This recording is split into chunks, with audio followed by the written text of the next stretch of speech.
Chapter 18:18. The sudden appearance of the elven girl stunned everyone present. However, the elven girl only hugged Noah tightly as if he was her savior. Undoubtedly, her body was petite, but her strength was so great that it made Noah feel some pain.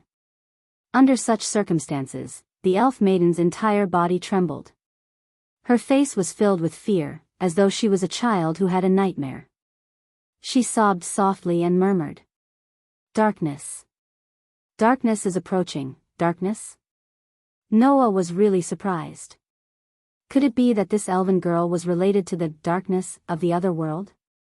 On the other side, seeing the elven girl who suddenly appeared and hugged Noah tightly, Lotus and Celestia were both shocked. That child, could it be, what? Noah hugged the elven girl and turned his gaze to Lotus and Celestia. "Do you know this child?" Lotus and Celestia looked at each other and could see the surprise in each other's eyes. Then, Lotus said, "Don't you know who this child is?" "If I knew, I wouldn't ask you," Noah said mercilessly. "But you too, how do you know this child?" "No, we don't know her. To be more precise, we have seen her before." Celestia's voice still had a trace of surprise.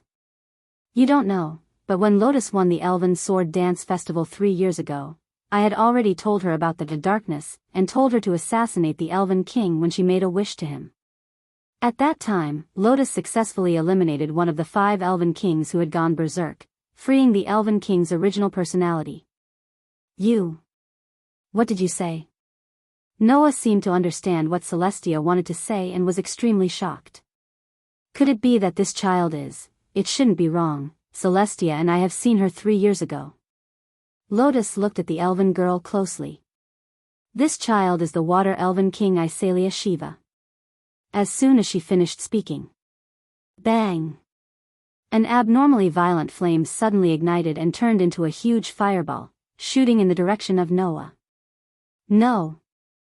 The target of the fireball was not Noah, but the trembling elven maiden who was hugging Noah tightly.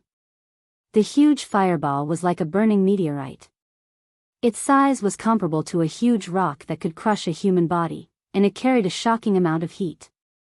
While the surrounding area was dyed a fiery red, it swept towards the elven girl. Once hit by such a huge fireball, not to mention a person, even a dragon would be burned to ashes, right? With the elven girl's current powerless body, there was no way she could withstand that level of attack. Once he was hit, he would die. Clang! Just as the huge meteor-like fireball was about to land on the elven girl's body, the elven magic equipment named Demon Slayer let out a crisp sword cry and turned into a ray of sword light, slashing through the huge fireball. Slash! Like a human body being cut open, the fireball was cut in half by the holy sword, which had absolute magic resistance, and dissipated with a tearing sound. Noah, who had cut the huge fireball in half, raised his head and looked at Lubia with an unpleasant expression. The attack just now was released by Lubia. Immediately, Noah took a deep breath and looked at Lubia coldly. "What are you doing?" Noah didn't get an explanation from Lubia for his question. "I didn't expect to see the Water Elven King here. This is great." Lubia's pair of flame-like red eyes were fixed on the elven girl, and her voice was unprecedentedly cold. "Although there seems to be a problem, this is a good opportunity." Suddenly, a scorching aura was continuously fluctuating from Lubia's body. Sensing the terrifying aura, Lotus and Celestia both reacted. "Lubia." Lotus turned her gaze to Lubia, but her expression became quite serious. "Do you want to destroy the Water Elven King here?" "That's right." Lubia stepped on the scorching flames and began to walk towards Noah and the elven girl. "I won't miss such a rare opportunity." "Lotus Asubble, you better not get in my way. I don't want to lose the precious battle force that can fight against the Elven King." Not only did Lotus not listen to Lubia's words, but she also took a step forward. However, her body, which had been hit by the ultimate sky flash, had not fully recovered. Lotus's body went limp and she directly knelt on the ground. "Run." Celestia hurriedly supported Run. "Don't force yourself. Although it's only a mental injury, your body has not recovered yet. Lotus immediately bit her lips and showed an unwilling expression. She could only watch as Lubia walked towards the elven girl. The elven girl, on the other hand, still did not seem to feel any danger. She hugged Noah tightly and murmured with a face full of fear. Darkness.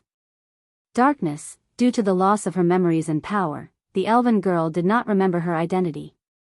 However, when she learned about the existence of darkness from Lotus, Lubia, and Lestia, it seemed to have stimulated the elven girl's past memories and awakened the deepest fear in her heart. Noah knew that the elven girl, whose memories had been stimulated, had completely lost her calm at this moment. This could be felt from the way the other party hugged him tightly and trembled all the time. Thus, Noah whispered to the elven girl. "I'm sorry, you should rest first." After that, Noah reached out a hand and pressed hard on the elven girl's neck. Ugh! The elven girl immediately groaned. Her body went limp and her eyes closed as she fainted. Noah hugged the elven girl's petite body and took out the elven ore once again. Hum! A ray of light flashed from the elven ore and enveloped the elven girl.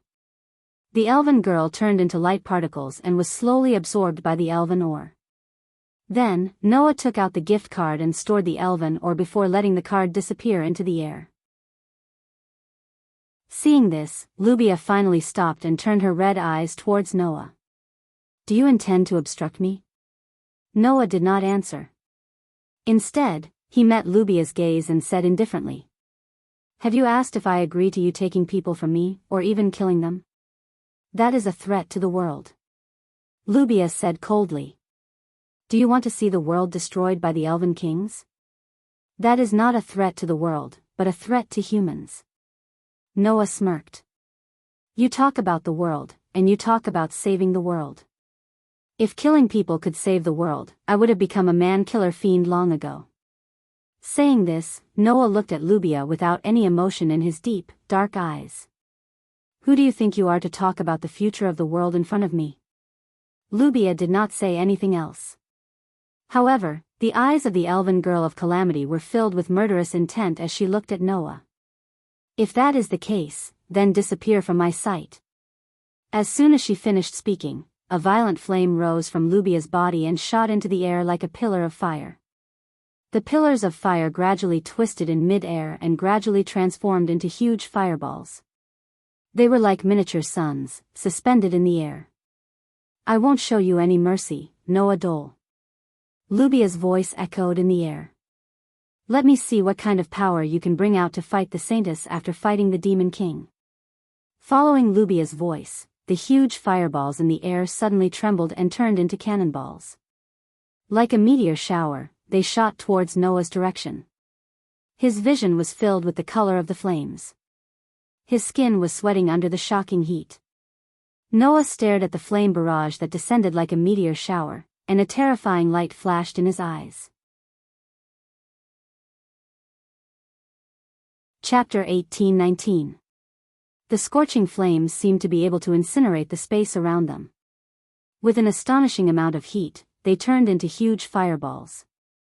Like miniature suns falling from the sky, they violently fell from the sky and violently shot towards Noah. Noah's pitch-black eyes had long been dyed a fiery red by the luster of the flames. They looked like intoxicating gems. Facing the flames that could instantly incinerate the surrounding area, Noah's expression did not waver at all. He only took a deep breath of scorching hot air, and his body surged with an enormous amount of divine might. In the next second, Noah actually ignored the huge fireballs falling from the sky. With a loud thud, he violently shot towards Lubia's direction like a bullet. "Do you plan to take me down directly?" Lubia calmly asked. "Do you think it'll be so easy?" While saying this, Lubia raised one of her hands.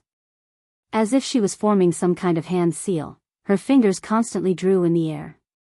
Suddenly, the huge fireballs falling from the sky paused and abruptly changed their direction.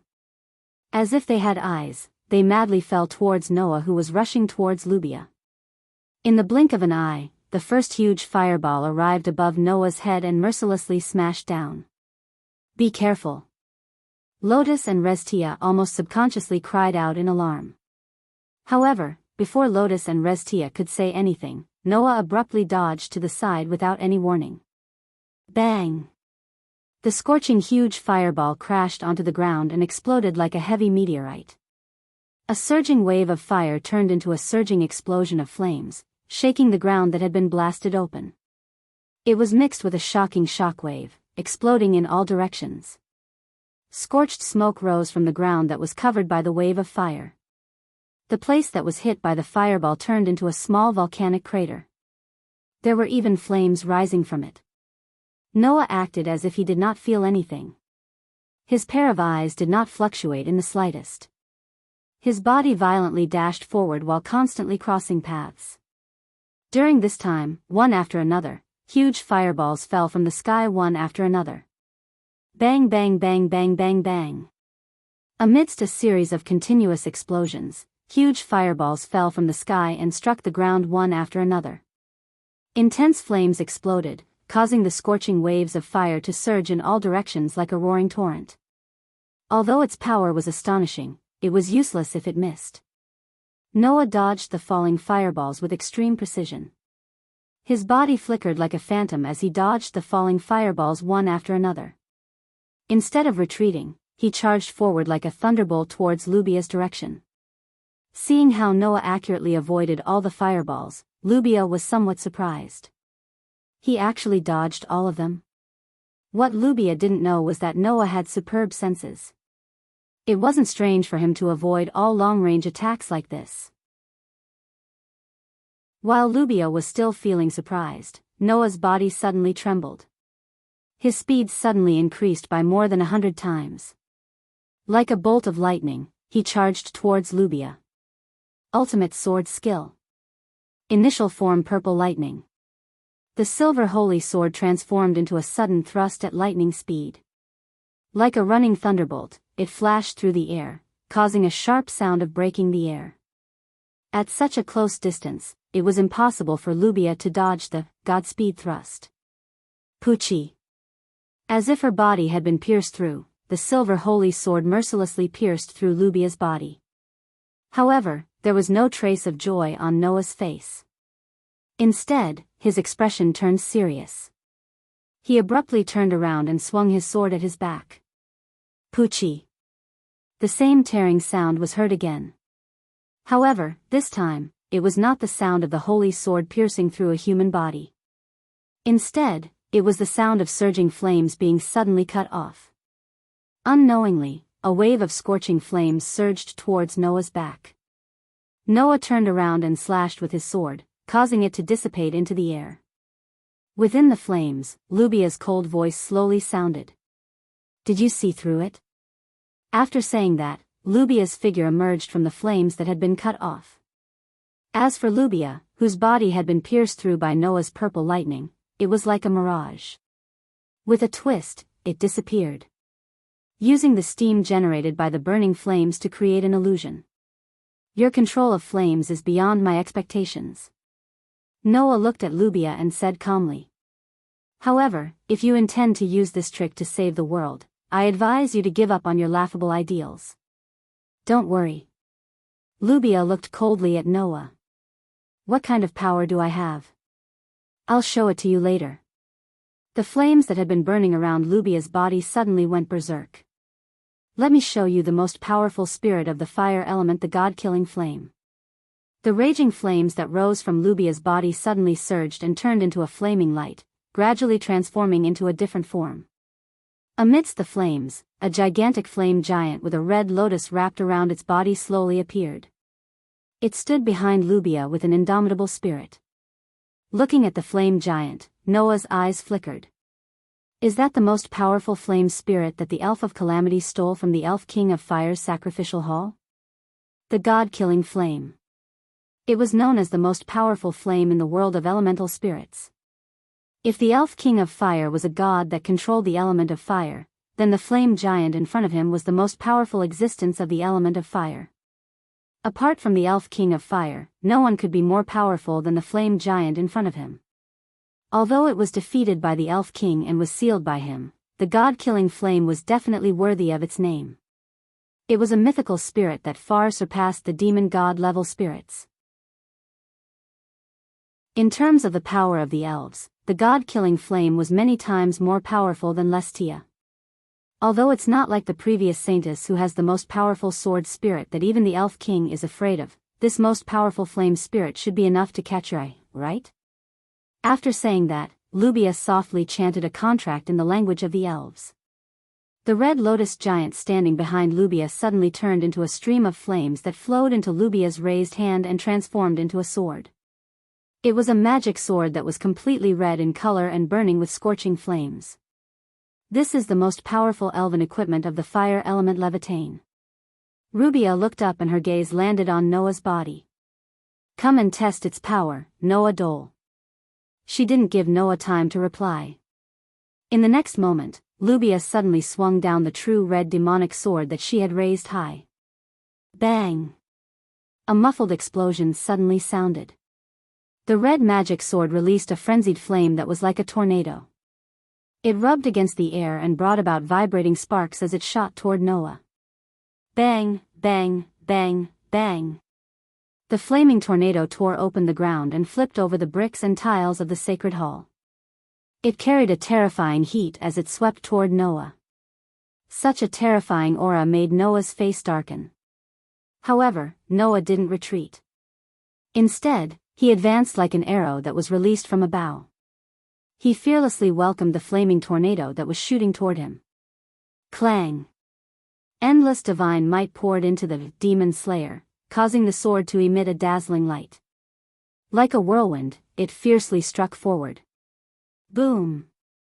A roar suddenly sounded. The flaming tornado exploded, completely turning into a surging wave of fire, rolling out in all directions. The rolling wave of fire didn't attack the surroundings. Instead, it seemed to be pulled by an invisible force and flowed in a direction like a whirlpool. Over there, the silver holy sword vibrated with a phosphorescent divine might, absorbing all of the surging waves of fire and covering the sword. Immediately, Noah's figure swept out from the surging wave of fire. Under Lubia's gaze, he rushed in front of her. Ultimate sword technique. Form 4 Flame Slash. The holy sword that carried raging flames was like a thunderbolt as it slashed down. Chapter 18:20. When the blazing demon slayer ferociously chopped down, the space around the demon slayer began to distort with a sharp piercing sound. It was a phenomenon caused by being calcined by an unusually hot flame. This phenomenon caused Lubia's eyes to become serious.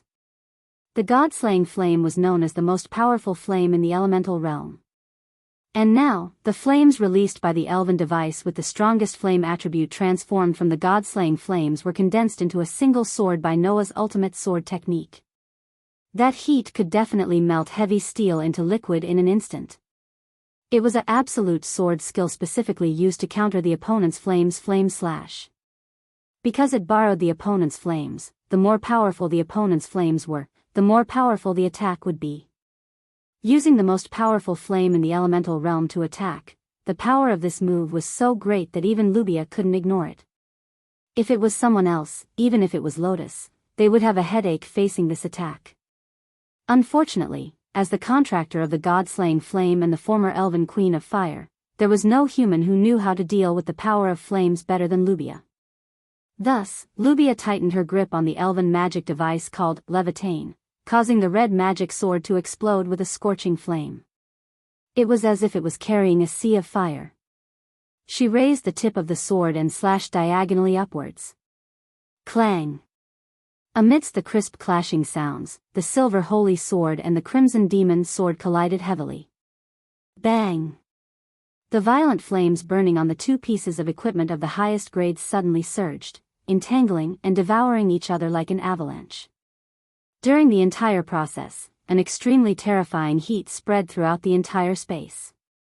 Under such circumstances, the ground suddenly became like magma.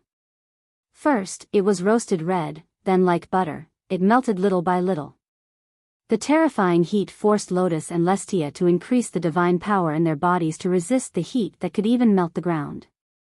As for the entire space of the Holy Church, it was like the inside of a volcano, turning into a scorching red color. With such heat and such a scene, it was as if one was really inside a volcano.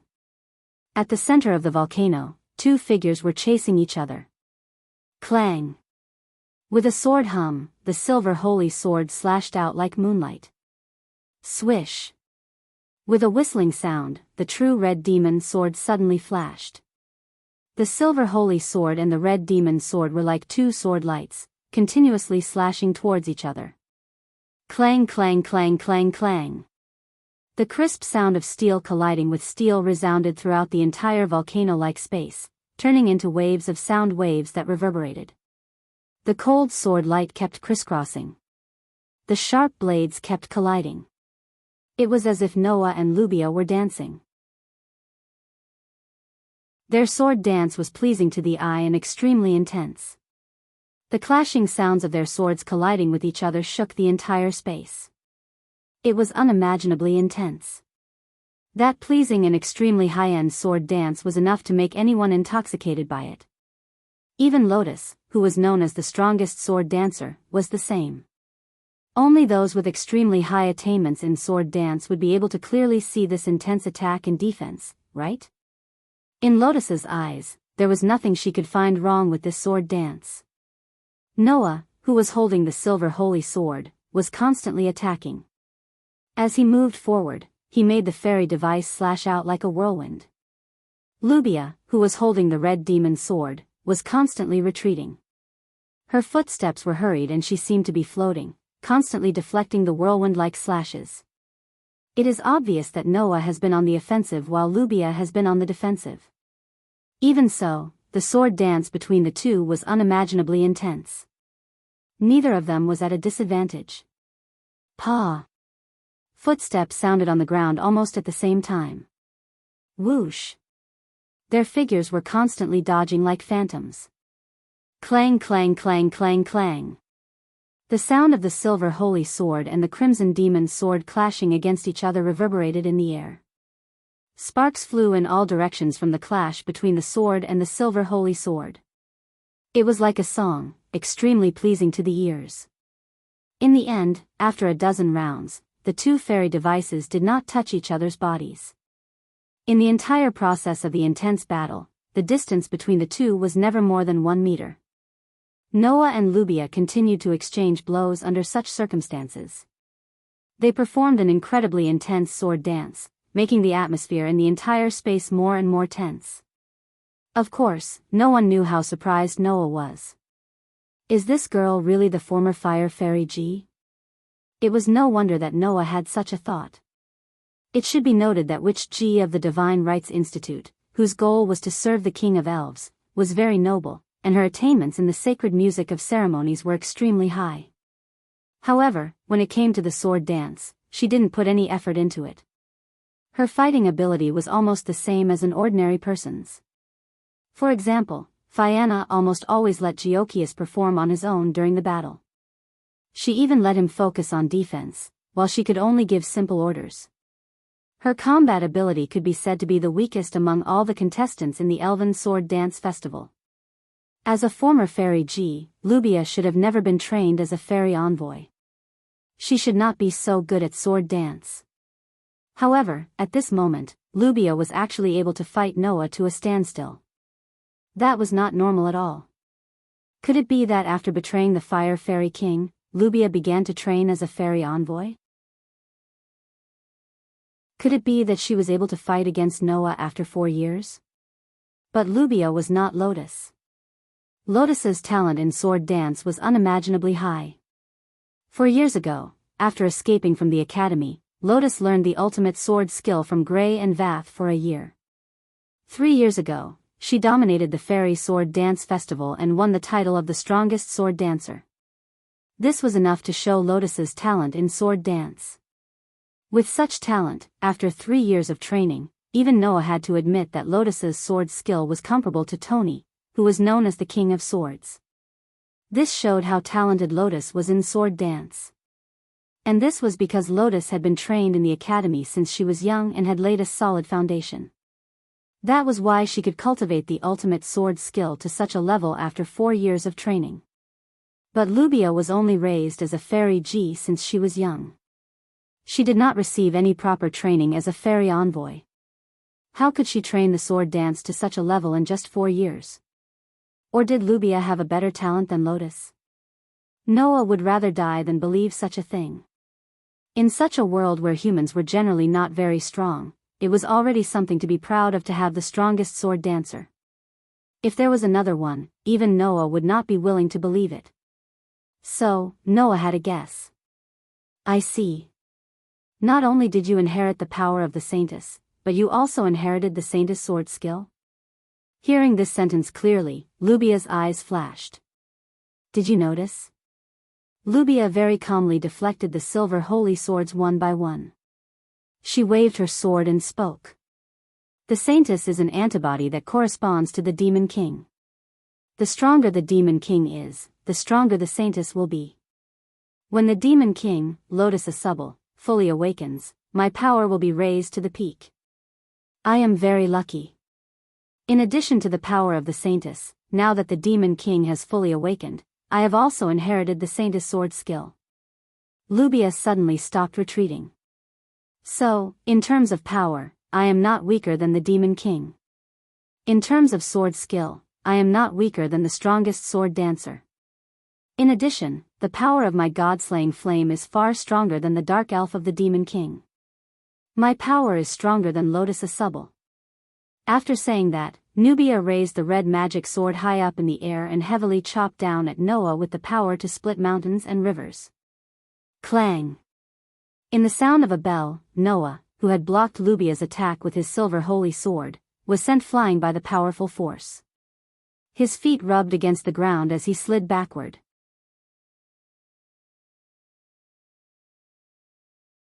Chapter 18:21. The highest level of sword dance had come to an end. A heavy silence pervaded the space. Noah tightened his grip on the holy sword. His hand was slightly numb, and he looked at Lubia with a solemn expression. Lotus and Restia, who were watching from the side, had a different expression. She said she's stronger than Lotus? Restia said with an unkind expression. That woman really dared to say that. But I have to say, it's really irrefutable. Lotus smiled bitterly. I have the power of the Demon King in my body, and Lubia has the power of the Saintess in her body. The more thoroughly the Demon King's power awakens, the more powerful the Saintess' power will be. When I perfectly awaken my power, the Saintess' power that Lubia inherits will also become extremely powerful. She won't be weaker than me. Her power isn't weaker than mine, and her sword skills are inherited from the Saintess of Salvation. Since her power and sword skills are on the same level, then all that's left is to compete with the contracted spirits. Lotus turned her gaze to the true red demonic sword in Lubia's hand. Restia, it's true that you're the highest level dark elf, and your level is at the demon god level. But Lubia's god-slaying flame's power is far beyond the demon god level, and has even reached the mythical level. So naturally, I'm weaker than her. Restia was speechless. In other words, Lotus wasn't weaker than Lubia, but she was weaker in terms of contracted spirits. The one who lost to Lubia wasn't Lotus, but Restia. Restia could only feel helpless about this. After all, the god-slaying flame was known as the strongest flame in the world of elemental spirits, second only to the fire spirit king. Although Restia was the highest level dark elf, she wasn't the strongest dark elf. On the contrary, the god-slaying flame was the strongest flame spirit, and that was enough to explain everything. But Restia's dust-colored eyes looked at Lubia. How much did Lubia Elstian pay in order to form a contract with that flame sprite? Lotus didn't answer. This was because Lotus herself didn't know how much Lubia had to pay to successfully contract a mythical elf. Therefore, even if Lubia was stronger than Lotus with the god-slaying flame, that power couldn't be used for long. From a long-term perspective, Lubia's strength was too illusory. But it was undeniable that, at least at this moment, Lubia's overall strength was stronger than Lotus. Ren, Celestia, and Noah naturally understood this matter as well. Phew, Noah exhaled a mouthful of turbid air and raised his head to look at Lubia. Noah spoke. Since that's the case, I'll fight you with all my strength. His words stunned everyone present. Go all out? Lubia stared at Noah. Are you trying to say that you haven't used your full strength until now? No, in the battle with Lotus, I have already used my full strength, Noah said indifferently. So, instead of saying that I haven't used my full strength, it would be better to say that, just like the sky-extinguishing flash, I still have a trump card that none of you know about. Lubia narrowed her eyes. Lotus and Lestia stood up in surprise. Under such circumstances, Noah closed his eyes and chanted softly. Divine starlight, lightning of salvation, wisdom of the goddess, indestructible steel, sword, appear in my hand. The elven mark on the back of Noah's hand burst out with a dazzling light. It was not the unique silver light of the holy sword. It was the most dazzling light in the world, a platinum light. Amidst the light, a platinum-colored divine blade slowly appeared in one of Noah's hands. Clang! The platinum divine sword shone with a dazzling light. The light filled every corner of the surrounding space, causing the surrounding sea of fire to be reflected in a platinum color. The dazzling light made Lubia, Lotus, and Lestia squint their eyes slightly, their eyes filled with astonishment. A second elven? Lotus muttered in astonishment. He contracted a second elven? A dual contract? Lestia was also stunned. He's actually a dual contractor? His hidden trump card is a second elven? Lubia frowned and said sarcastically. How foolish, I thought you had something else up your sleeve. It was not unreasonable for Lotus and Lestia to be so astonished by Lubia's sarcasm. A dual contract was not a good thing. The more elves one contracted, the better it was. Forming a contract with two elves at the same time and having multiple elves might be able to complement each other's weaknesses in battle and display a variety of abilities. However, contracting elves would negatively affect each other. When an elven user formed a contract with two elves at the same time, the divine aura of the two elves would interfere with each other, causing the two elves to be unable to display their original strength. Therefore, under normal circumstances, no one would form a contract with two elves at the same time. Although Noah's second elven was beyond everyone's imagination, under a dual contract, the two elves would interfere with each other, causing his strength to decrease instead of increase. Thus, how could Lubia not be sarcastic? How could Lotus and Lestia not be astonished? However, no one knew. Although Noah's Athena was an elf, it was essentially Noah's authority. Under Noah's absolute control, Athena's power would not interfere with Aster's power at all. Thus, Noah held the demon slayer in one hand and the heavenly sword in the other, feeling the divine aura of the two flowing smoothly through his body. He raised his head and smiled at Lubia. You'll find out whether I'm stupid or not.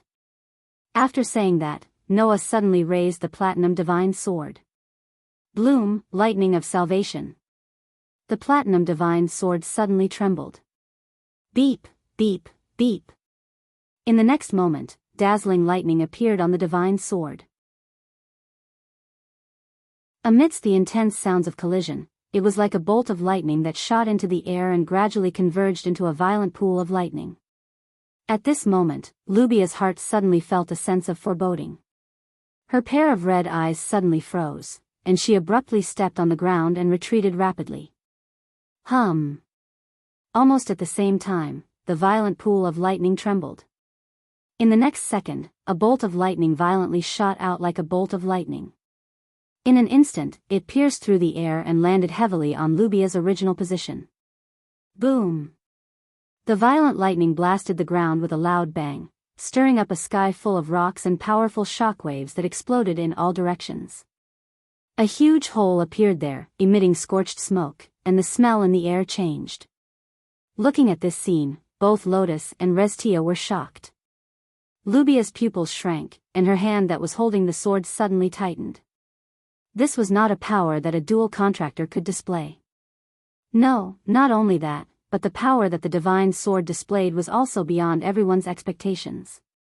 While Lubia was still in shock, Noah's voice was extremely clear. Now is not the time to be in a daze. If you don't take this seriously, don't blame me if you die. The moment his voice fell, the violent pool of lightning in the air seemed to have completely fallen into a state of rebellion, and suddenly began to rotate. Following the rotation of the pool of lightning, bolts of lightning fell like raindrops, and poured down in Lubia's direction like a storm. Lubia was shocked, and she hurriedly took a step back and retreated rapidly. Immediately, the thunderbolts that poured down like a storm mercilessly struck the ground. Boom, boom, boom, boom, boom. In the midst of the deafening roar, the ground was continuously blasted by the thunderbolts. In an instant, dust and debris flew everywhere, and the shock waves were like real stormy waves, turning into a passing typhoon that swept in all directions. Lubia could only continuously dodge, avoiding the violent thunderbolts that fell from the sky, and let the thunderbolts fall one after another on the ground, shattering the bricks and tiles of the sacred hall. This scene was extremely shocking.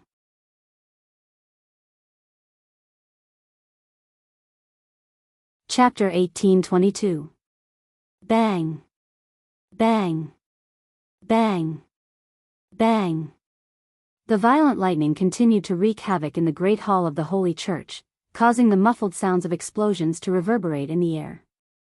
Under the direct impact of the lightning, the ground had long been filled with craters, becoming riddled with holes and potholes.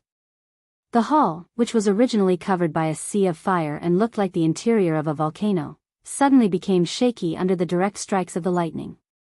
It was as if it could collapse at any time. It was frightening. Under such circumstances, the violent lightning bolts continuously shot out from the lightning pool floating in the air and mercilessly struck the ground. Chi! A faint sound of thunder rang out, causing a lightning bolt to fall directly towards Lubia, who was dodging. Lubia, who had just dodged a lightning bolt, was in a state where she had yet to recover her strength. There was no way she could dodge it. However, Lubia's body suddenly trembled violently, and her entire body became somewhat illusory at this moment. Bang! The lightning bolt fell violently and solidly onto Lubia's body. However, both Lotus and Celestia saw it clearly. The lightning bolt did not hit Lubia. Instead, it passed through Lubia's body without any hindrance, causing the illusory figure to explode. At the same time, not far away, Lubia, who was holding the Crimson Demon's sword, appeared with flames burning all over her body. She was completely unharmed.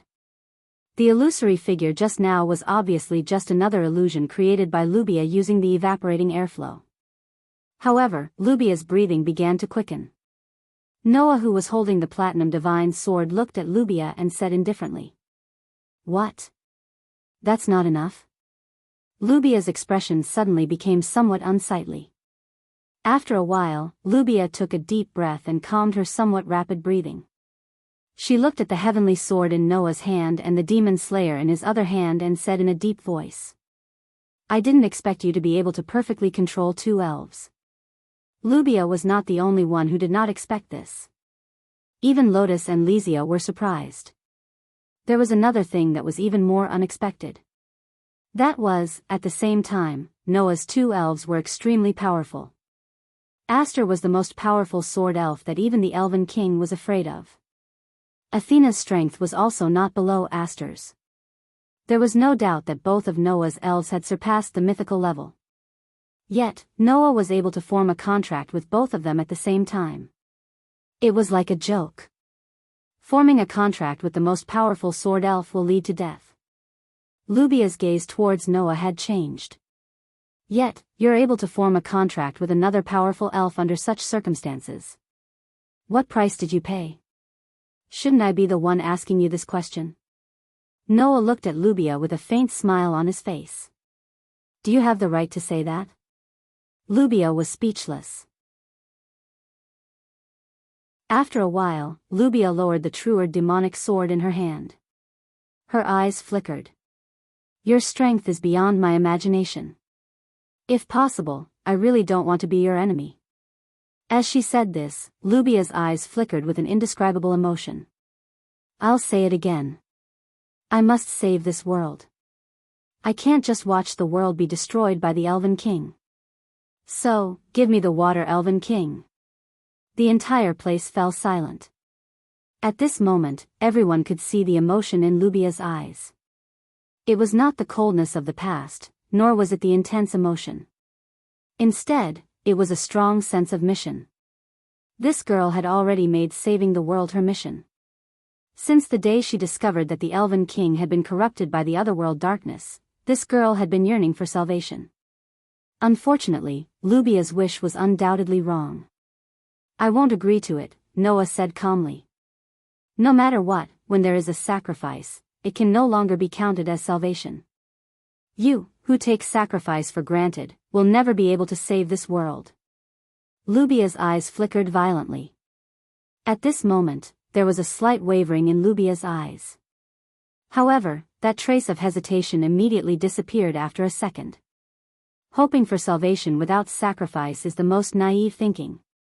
As she said those words, violent flames rose from Lubia's body and turned into a sea of fire that instantly lit up the entire Holy Church's sacrificial hall. "I won't pray that there won't be a sacrifice. I will only minimize the sacrifice. Even wars between countries can't avoid sacrifice. You want to fight against the world and expect a perfect ending? You're so naive that it's laughable." As if in response to the anger and unwillingness in Lubia's words, the flames that lit up the entire Holy Church's sacrificial hall rose with the wind and turned into a monstrous wave of fire. "If you want to protect everything, then try and defeat me." As soon as she finished speaking, the monstrous wave of fire suddenly trembled and surged toward Noah's direction. Suddenly, wherever the wave of fire passed, the space was distorted by the shocking heat and even the air began to evaporate. Facing the monstrous wave of fire, Noah was like a tiny ant that would be killed in an instant. However, looking at the monstrous wave of fire that was surging toward him, Noah showed a fearless expression. Clank! The platinum divine blade burst out with a dazzling light. Holding the dazzling divine blade in his hand, Noah spoke in a loud voice. "If defeating you can protect everything, then I will never lose." The platinum light shining from the divine blade was as dazzling as the sun. It was so dazzling that no one could look at it directly. Immediately, Noah's voice rang out clearly. "Bloom, O light of salvation!" The dazzling light turned into a dazzling flash. Like a beam of light, it pierced through space and shot out with a terrifying power that made one's hair stand on end. It directly faced the monstrous wave of fire that was surging toward him. Kaboom! An earth-shattering roar resounded and turned into rolling sound waves, causing the entire burning sacred hall to tremble violently.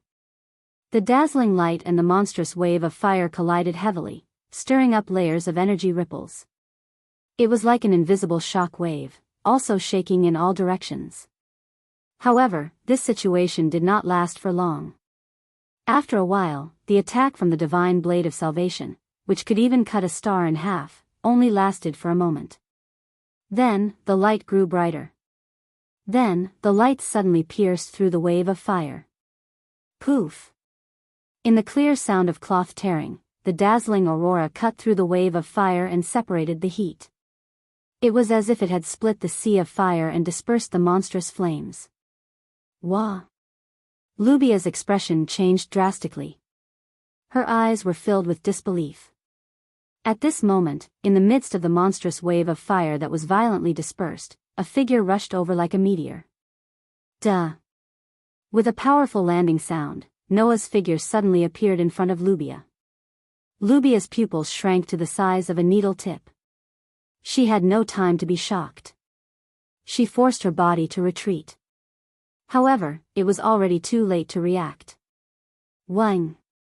Amidst the vibrations, a vast amount of divine power surged into the holy sword and divine saber, causing the two highest-grade elven magic devices to flash with a dazzling light.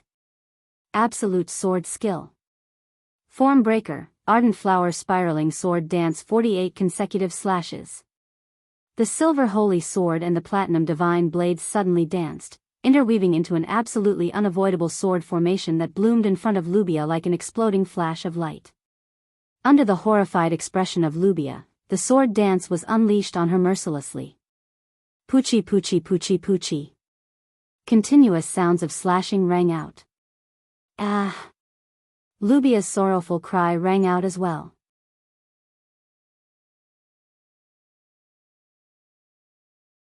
Chapter 1823. Whoosh! The scorching flames were still burning in the great hall of the holy church, but the heat was not as terrifying as before. Within the sea of fire, Rubia Elstian fell heavily to the ground. Her pair of red eyes seemed to have lost their luster, becoming dull and lifeless. Clang! The dazzling radiance of the demon slayer and the heavenly sword also began to dim bit by bit. Noah held the two elven magic devices tightly, looking at Rubia who had fallen to the ground. His breathing became rapid again. Pain came from every part of his body once again. The hands holding the holy sword and heavenly sword also began to tremble. Feeling every muscle in his body twitching, Noah could not help but laugh bitterly. Using the final style and then breaking style, this result is natural. As the final style of the ultimate sword skill, Noah's body had already suffered some side effects when he used the ultimate sword skill. The breaking style of the ardent spiraling sword dance was the most powerful move of the ultimate sword skill, so the side effects were also very large. At least, the side effects that Noah was suffering now were definitely much greater than when Lotus used the ardent spiraling sword dance. First, when Lotus used the ardent spiraling sword dance, the combo was only 36, but Noah used 48 combo of the ardent spiraling sword dance. The more powerful the ardent spiraling sword dance was, the more powerful the side effects were.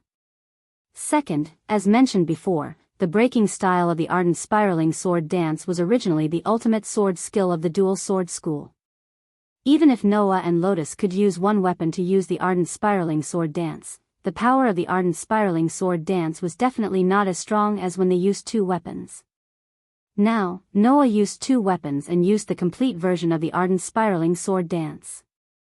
Not only did the power of the ardent spiraling sword dance increase, the side effects on the body also increased. In addition to the burden on the body when he used the ultimate sword dance, Noah could still move, which meant that his body was strong. Noah, who was silently enduring the pain from every part of his body, raised his eyes and looked straight ahead. Cough cough. Rubia coughed violently a few times. Just like Lotus, she coughed out a mouthful of blood and blood dripped from the corner of her mouth. She struggled a few times but couldn't get up. How hateful. Rubia squeezed out a hateful voice. Undoubtedly, her whole body was already twitching, but she was still struggling with difficulty, as if she didn't allow herself to fall. It was quite crazy. However, doing so was undoubtedly tormenting oneself. Looking at Rubia who was struggling to get up, Noah couldn't help but speak. Give up. You've already lost. Hearing this, Rubia shuddered. Lost? Rubia repeated as if she was sleep-talking. Then, her eyes seemed to have a final burst of light, and her will was once again ignited. No. I haven't lost yet. This sentence was only met with a sigh. Stop deceiving yourself, Rubia. With Lysia's help, Lotus came in front of Rubia. She lowered her head and looked at the disastrous elven concubine. After taking such a blow, it's impossible for you to stand up again. After taking the full brunt of Noah's divine might, as well as the demon slayer and heavenly sword, which were the most powerful ultimate sword skills of the elven devices, Rubia could no longer stand up. Even if Noah had turned the elven device into a weapon that could damage the mind, it was already a miracle that Rubia was still conscious and did not faint after taking such a blow. As for standing up, that was already impossible. At least, it was impossible for her to do so now. Rubia should be the clearest about this. So what? Rubia bit her lip and wriggled her body desperately. No matter what, I can't lose here. I still have things to do. If I lose here, then I can't do anything. Although she kept saying that she was stronger than Lotus, Rubia knew that the reason she had such power was because she was the reincarnation of the Saintess. The stronger the Demon King was, the stronger the Saintess would be. As long as the power of the Dark Elf King remained in Lotus's body and was fully awakened under the influence of the World Fragment, Rubia would be able to obtain a power that was no weaker than Lotus's from the 5 Elf Kings because of the antibodies created by the 5 Elf Kings. On the contrary, if the Demon King's power in Lotus's body weakened, then as the Saintess, Rubia's power would also weaken. After all, it was not Rubia's own power, but the power of the 5 Elven Kings. In other words, it was impossible to use this power to fight against the 5 elven kings. Therefore, Lubia could only think of using Lotus and Noah to make these two fight for her. Unfortunately, both Noah and Lotus did not agree with Lubia's idea. If that's the case, at least now that the Water Elf King is in trouble, I can use this power to destroy them, even if it's just one of them. Lubia raised her head with difficulty and looked at Noah and Lotus with eyes full of hatred. Why, do you have to stop me? Under those words full of hatred, the divine power fluctuating from Lubia's body began to become violent.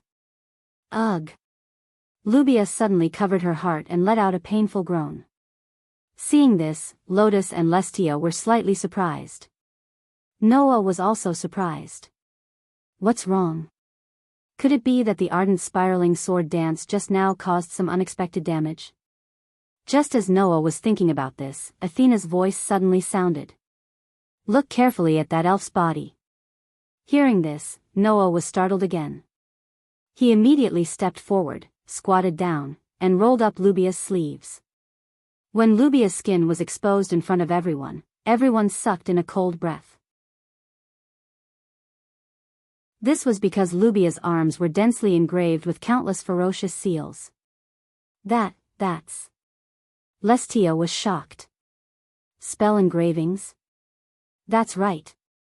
The dense and ferocious carvings on Nubia's arm were all spell carvings. Looking at this scene, Lotus gritted her teeth. Ignoring Noah's presence, she squatted down and took off Lubia's military uniform. The next moment, everyone was speechless. The scene that entered everyone's eyes, in addition to the snow-white skin and the slender and graceful figure, there were only innumerable spell engravings. How many were there? How many were there? Or tens of thousands? In short, the countless spell engravings were like hideous scars all over Lubia's body. Except for her head, neck, and the back of her hands, there was not a single part of Lubia's body that was unscathed. Even Lotus was shocked. Don't you want to live? Spell engravings would bring severe side effects to the user's body and mind. In the past, there were countless elven users who were completely crippled because of a single spell engravings. Even Gravath had lost her power as an elven messenger because of the spell imprint in her heart, so how could anyone else do the same? Yet, Lubia's entire body was covered in spell engravings. She was simply courting death. Even Noah thought so. Once upon a time, Versilia also had a large number of spell engravings, but she went completely insane overnight. In the end, it was Noah who used the demon slayer to break the spell engravings on her body, saving her life. And the number of spell engravings transplanted on Lubia's body was much more than Versilia's. Could this person have been suffering from the backlash of so many spell engravings all this time? How in the world did she survive? Seeing Lubia's expression becoming more and more pained, Noah took a deep breath and raised the holy sword in his hand. Aster, can you get rid of these spell engravings? No problem. Aster's voice immediately sounded. What? Lotus asked in surprise. You want to save her? Hearing this, Noah smiled bitterly. If I don't save her, Claire will hate me. After saying this, Noah stabbed the holy sword into Lubia's body.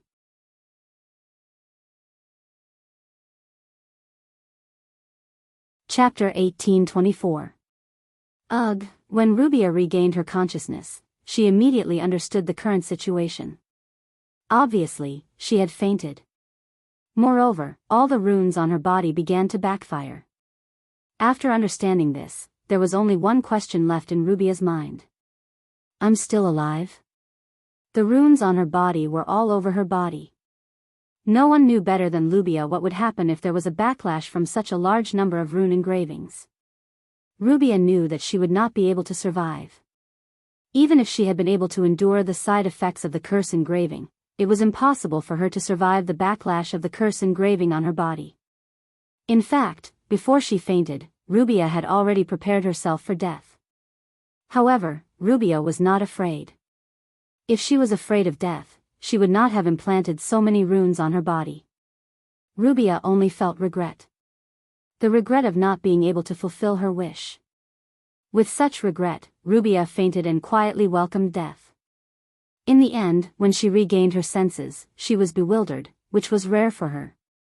When she opened her eyes, the first thing she saw was an old ceiling.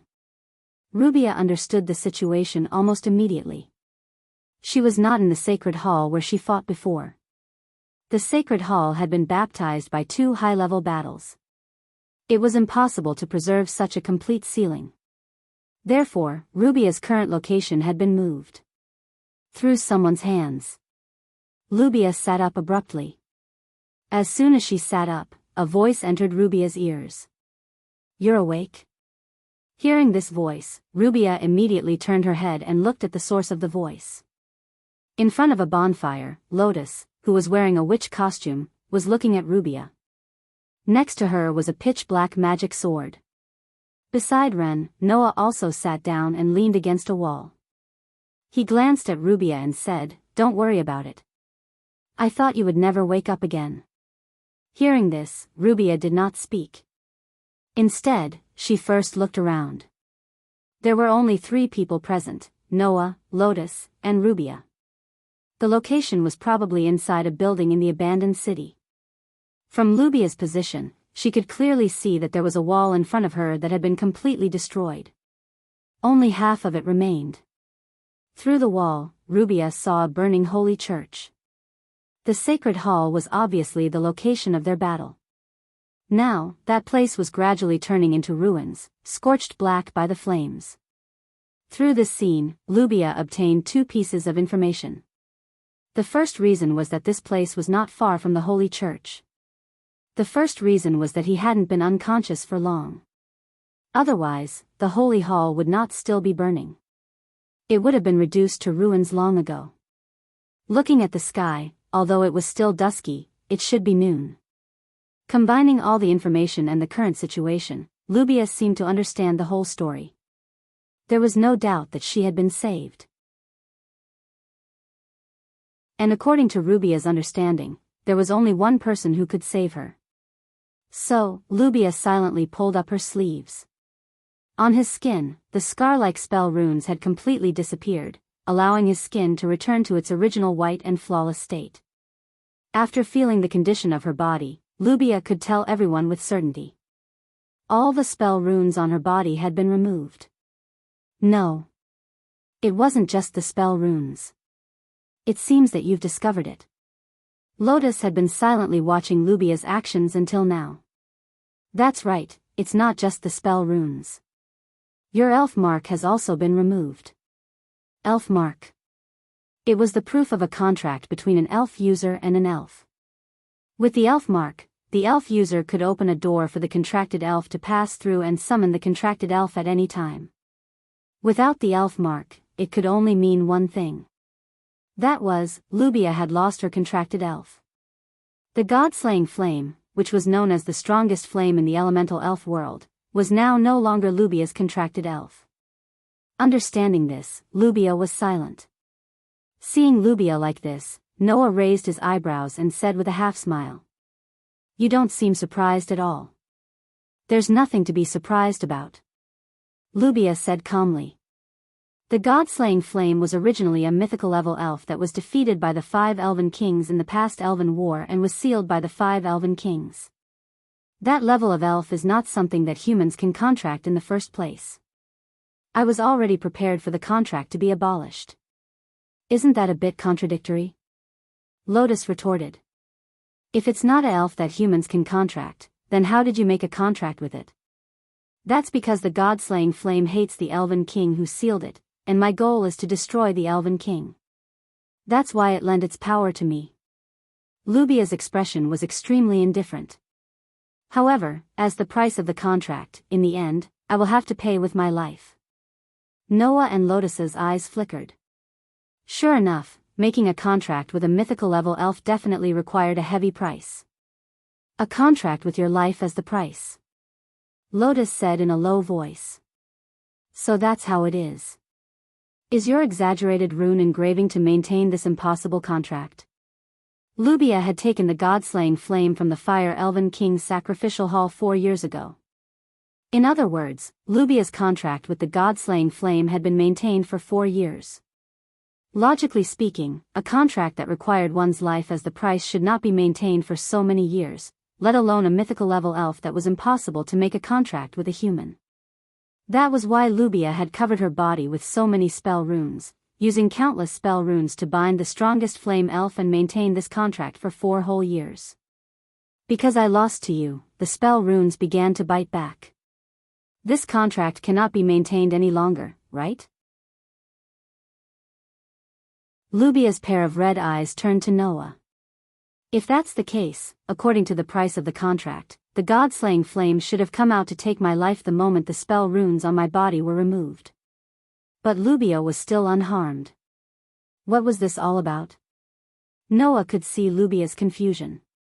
However, Noah pursed his lips and said, "Don't worry about it.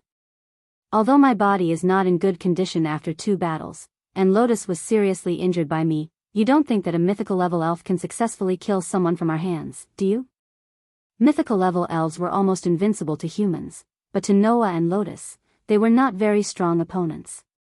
Even if their bodies were not in good condition, when the god-slaying flame intended to take Lubia's life, Noah and Lotus still took action. The result was obvious. The strongest flame elf, known as the strongest flame elf in the elemental elf world, was defeated by Noah and Lotus. Thus, the elf ran away with its tail between its legs. At this point, Lubia's life was saved. Lubia fell silent. After a while, Lubia said self-deprecatingly, "I didn't expect that in the end, would be saved by the 2 of you. Fate is really interesting. There's nothing strange about it, right?" Lotus said faintly. "Our ideals are different, but our ultimate goal is to save the world from the hands of the crazy elf king. There's no reason for me to leave you in the lurch. I'm not that kind." Noah shrugged. "I just don't want to see my teammate cry because of her sister's death." Needless to say, Lubia knew who Noah's teammate was. She did not know if it was because she was reborn, or because she lost her contract with the elf and lost to Noah, but Lubia's heart was no longer as cold as before. Instead, she had become a little soft. Under such circumstances, Lubia could not help but speak. "Is Claire okay?" Noah did not expect Lubia to ask such a question. However, this question caused Noah to cast his gaze on Lubia. Soon after, he bluntly said, "Don't worry, Lubia. As the younger sister of the elf maiden of calamity, do you think Claire will be fine?" Lubia was speechless.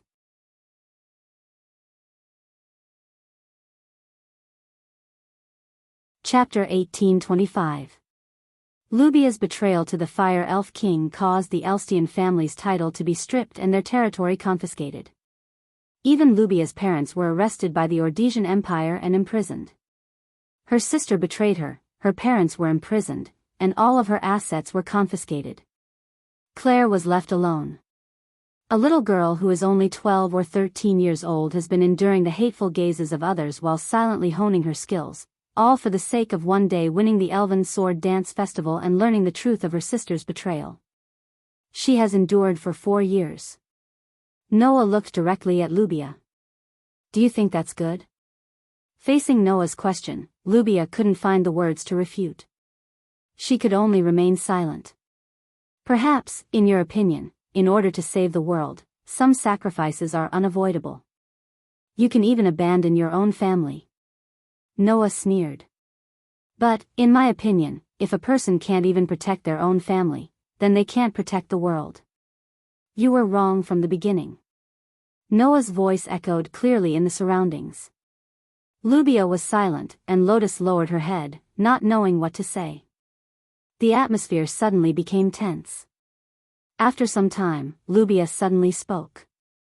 "At the border of the Ordesian Empire, there is a small city called Deluz." Noah and Lotus were slightly stunned. Lubia ignored Noah and Lotus's shock and continued. "Because of the climate in Deluz, the harvest of crops has always been very insufficient. The people pray for sufficient crops, so they have been continuously offering offerings to the Elf King." Lubia's eyes flickered slightly. "But, 4 years ago, Deluz ushered in a long drought, causing the harvest of crops to become very low. 4 years ago? Noah and Lotus's hearts skipped a beat. 4 years ago. At that time, anyone would have a reaction.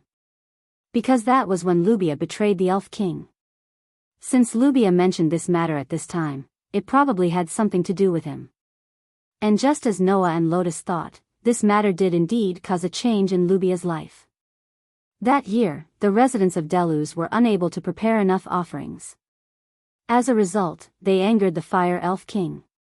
Lubia unconsciously clenched her fists. After that, Deluz was attacked by a rain of fire for 3 days and 3 nights, completely erasing it from the map. Noah and Lotus were stunned. Destroyed because of insufficient offerings? Just because of this, an entire city was mercilessly destroyed? No matter how they thought about it, it wasn't normal. It's very abnormal, right? I also think it's very abnormal. Rubia bit her lip as if she had read Noah and Ren's thoughts. And that was also the reason why I began to doubt the Elf King. Such an abnormal phenomenon didn't only happen once. While Lubia was serving as the elf concubine, news of the Elf King destroying a place kept coming from all over the continent. And the reason was often due to an extremely insignificant mistake such as insufficient offerings. In that year alone, more than a dozen cities were destroyed because of the Elf King's anger. Lubia's voice became angry. In the end, the Fire Elf King that I served actually began to ask for an offering from me. Noah and Lotus looked at each other. It was very common for high-ranking elves to ask for offerings from humans. The purpose of the divine ceremonial courtyards which G was to use the ritual music she had learned as an offering, allowing the elves to perform all kinds of miraculous effects. Even elven envoys would offer their divine power to their contracted elves as an offering to sign a contract with them. Therefore, it wasn't strange that the Fire Elf King would ask for an offering from Lubia. The only problem was that the offering the Fire Elf King asked for wasn't something that could be accepted by humans. At that time, the Fire Elf King asked for the Elstian family's true fire as an offering. Lubia's voice seemed to be squeezed out from the depths of her throat as she spoke. In other words, he wanted me to offer my sister, Claire, as an offering to him. Wah. What? Lotus was shocked. Even Noah furrowed his brows, a thoughtful look appearing in his eyes. There were elves who asked for a living person as an offering. However, those were all evil elves. Those elves were defeated by human heroes one after another, and became legends of powerful elven envoys. Noah had seen many similar records in the sanctuary's library. Some of them were even written into novels and passed down for hundreds of generations. However, as the ruler of the elemental elves, the Elf King actually asked for a living person as an offering. Noah had never even heard of such a thing, let alone seen it. In the beginning, I couldn't believe it either. In order to make the Elf King withdraw his request, I continuously prayed to the Fire Elf King, performing ritual music every day until I lost consciousness and fell to the ground, incessantly praying for the Elf King's forgiveness. Lubia's face was full of bitterness. In the end, not only did the Elven King not accept my pleas, he even gave me an oracle. He told me that if I didn't offer him a sacrifice, he would continue to rain calamities on the same level as Duluth's. In other words, if I didn't offer Claire as an offering, the Elf King would rain down his wrath on the Audisia Empire. This wasn't just anger, it was anger and threats. So, I despaired. Lubia raised her head and looked at Noah and Lotus. In the end, I could only make up my mind to personally meet the Elf King in the Temple of True Sacrifice. The Temple of True Sacrifice. Unlike the Temple of True Sacrifice and the other temples, it was the true holy land of the elemental elves. This was because the true bodies of the 5 Elf Kings were in the Temple of True Sacrifice. It was the holy land of the elves, the holy land in the hearts of humans, and an absolute taboo place. As the residence of the Elf Kings, the Temple of True Sacrifice prohibited any human or elf from entering. Once you entered, you would die an unnatural death. This included the elf concubines who directly served the Elf King. Directly meeting the Elf King in the Temple of True Sacrifice was an absolute taboo. However, in her despair, Lubia could only choose to break this taboo and go to the temple of true sacrifice. It was then that I saw. Lubia's voice began to tremble. The scene of the otherworldly darkness devouring the Elf King. Hearing Lubia's words, Lotus's eyes also wavered and her entire body began to tremble. Celestia said that 3 years ago, Lotus won the Elven Sword Dance Festival and went to the Temple of True Sacrifice to make a wish. At that time, she launched an assassination attempt on the Elf King and successfully killed the Water Elf King's crazed personality, releasing the original personality of the Water Elf King. Then, Lotus must have seen the otherworldly darkness like Lubia, right? It was only then that I understood that the Elf Kings had already gone mad, Lubia said in a low voice. If we continue to keep those crazy Elf Kings, one day, the world will be destroyed by the 5 Elf Kings. It will be the same for both the human world and the elemental world. As someone who knew the truth, there was only one thing that Lubia could do. That was to shoulder all the sins and fight against the rulers of the world. Noah was silent. He didn't expect that the reason why Lubia betrayed the Elf King was because of Claire. If it wasn't for Claire, Lubia wouldn't have broken the absolute taboo and gone to the Temple of True Sacrifice to meet the Elf King and see the otherworldly darkness. If Claire knew the truth, she would definitely be in disbelief, right? I don't regret doing so because I have to do so. I can't continue to serve the culprits who threaten this world. Lubia stared straight at Noah. You're right. If a person can't even protect their family, then they can't protect the world. Perhaps I was the same at that time. That's why I betrayed the Elf King without hesitation, right? Noah's expression became complicated. The truth was actually like this. Since you don't agree with my ideals, then let me see how you're going to save this world. Lubia closed her eyes. I'll see the end. All of a sudden, the surroundings became silent. It was so quiet that it was difficult to breathe.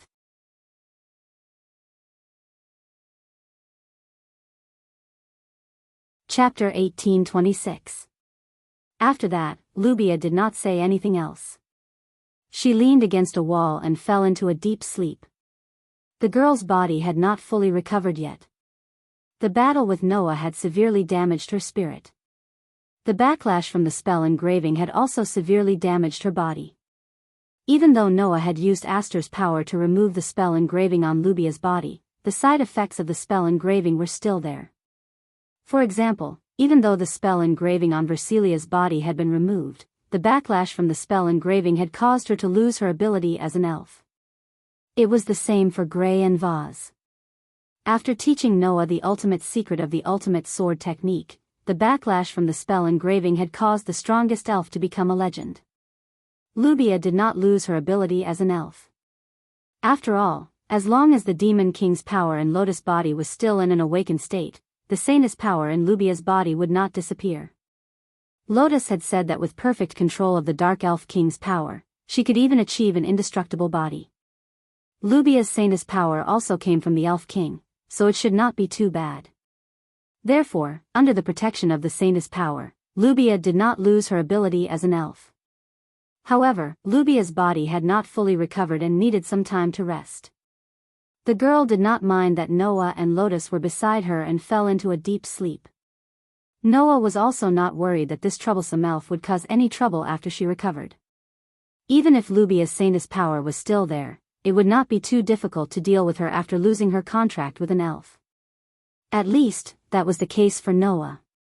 Therefore, Noah did not bother with Lubia and let her rest. The bonfire was still burning, and the branches inside were crackling. Noah and Lotus looked at the bonfire in front of them and fell into their own world. After an unknown amount of time, Lotus finally spoke. What are you going to do? If these words were said by someone else, they would definitely feel quite puzzled and confused, right? However, Noah knew what Lotus was talking about. Nubia seems to have given up on destroying the Elven King. In that case, I can also prepare to free the Elven King without any scruples, so that the Elven King can be freed from his madness. Lotus looked at Noah. What about you? What are you going to do? Noah pondered for a moment and asked. 3 years ago, how did you assassinate the Elf King and free the Water Elf King? The Hall of Sacrifice where the Elf King resided was an absolute forbidden area. No one was allowed to enter. The only exception was the winner of the Elven Sword Dance Festival. The winner of the Elven Sword Dance Festival could enter the Hall of True Sacrifice and make their wish in front of the 5 Elven Kings. For this reason, after Lotus learned about the existence of the Otherworld Darkness from Lysia, she entered the Altar Hall as the winner of the Elven Sword Dance Festival and assassinated the Elven King. However, even if Lotus had the power of the Dark Elf King, it would still be very difficult for her to assassinate the 5 Elf Kings. It was a very simple algorithm. Lotus was alone. There were 5 Elf Kings on the other side. Even if the Dark Elf King was stronger than the other Elf Kings, it would still be impossible for him to fight against 5 Elf Kings alone. Otherwise, the Dark Elf King would not have been defeated during the Elven War and chose to reincarnate. Based on this, Lotus should not have used a direct attack, but some other method. Noah felt that it was necessary for him to understand this. Lotus did not expect Noah to suddenly ask such a question. After hesitating for a while, she replied, "I found the opportunity to assassinate the Elf King by making a wish." Making a wish? Noah was stunned. After hesitating for a while, he said with uncertainty, "Are you referring to the wish that you can make to the Elf King when you win the Elven Sword Dance Festival? You can assassinate the Elf King with that? Isn't that strange? Don't be surprised. I did use the wish to obtain the opportunity to assassinate the Elf King." Lotus said, "You must think that the wish of the winner of the Elven Sword Dance Festival was granted by the Elf King, right?" "Why?" Noah asked. "Isn't that the case? The miracle of the Elven King's servant. The power that can grant wishes is not released by the Elven King himself. Instead, it is similar to a ritual, a system. After it is set up, it will begin to operate," Lotus explained. "Therefore, when the winner of the Elven Sword Dance Festival makes a wish to the 5 Elf Kings in the Hall of Sacrifice, the miracle will do its best to grant the wish." Hearing this, Noah more or less understood what Lotus was trying to say. In other words, when the winner of the Elven Sword Dance Festival makes a wish in front of the Elf King, the miracle system will immediately operate, ignoring the Elf King who set up the ritual and grant the wish itself? That's right. Lotus nodded.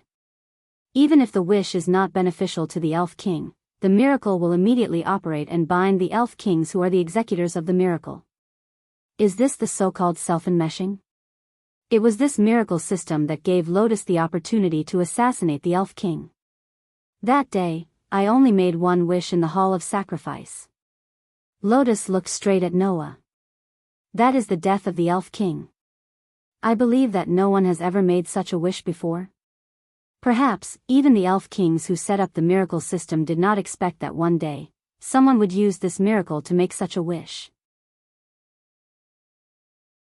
But, if this wish can really be granted, then you don't have to worry about the Mad Elf King destroying the world, and you don't have to assassinate the Water Elf King yourself. Noah noticed the key point. After you made the wish, you should have realized that something impossible would happen, right? Yes. Lotus sighed. After all, the miracle power is a system used by the 5 Elf Kings to grant wishes on their behalf. It will not destroy the Elf King who is the executor.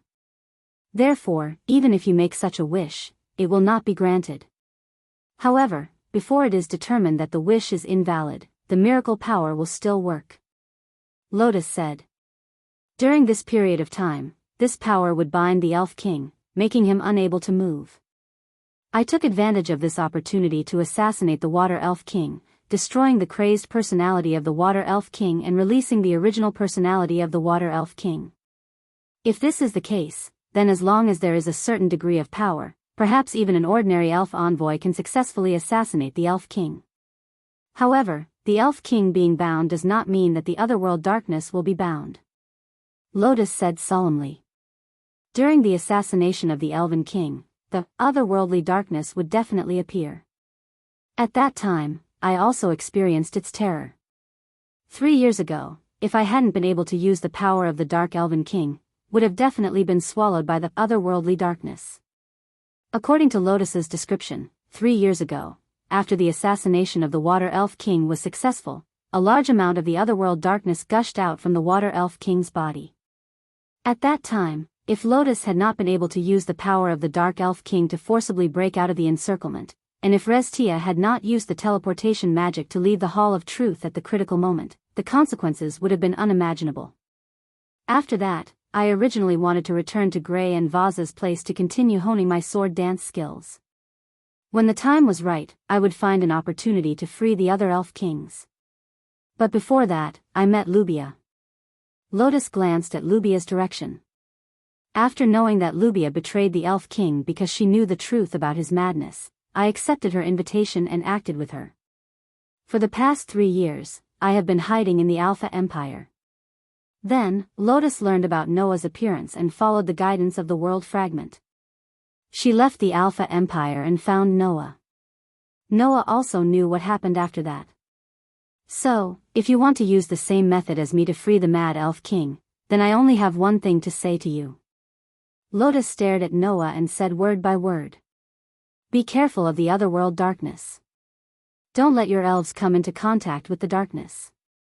Otherwise, even if you are fine, your elves may go completely crazy. Don't forget.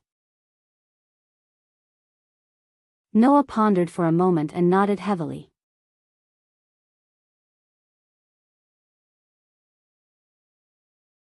Chapter 18:27.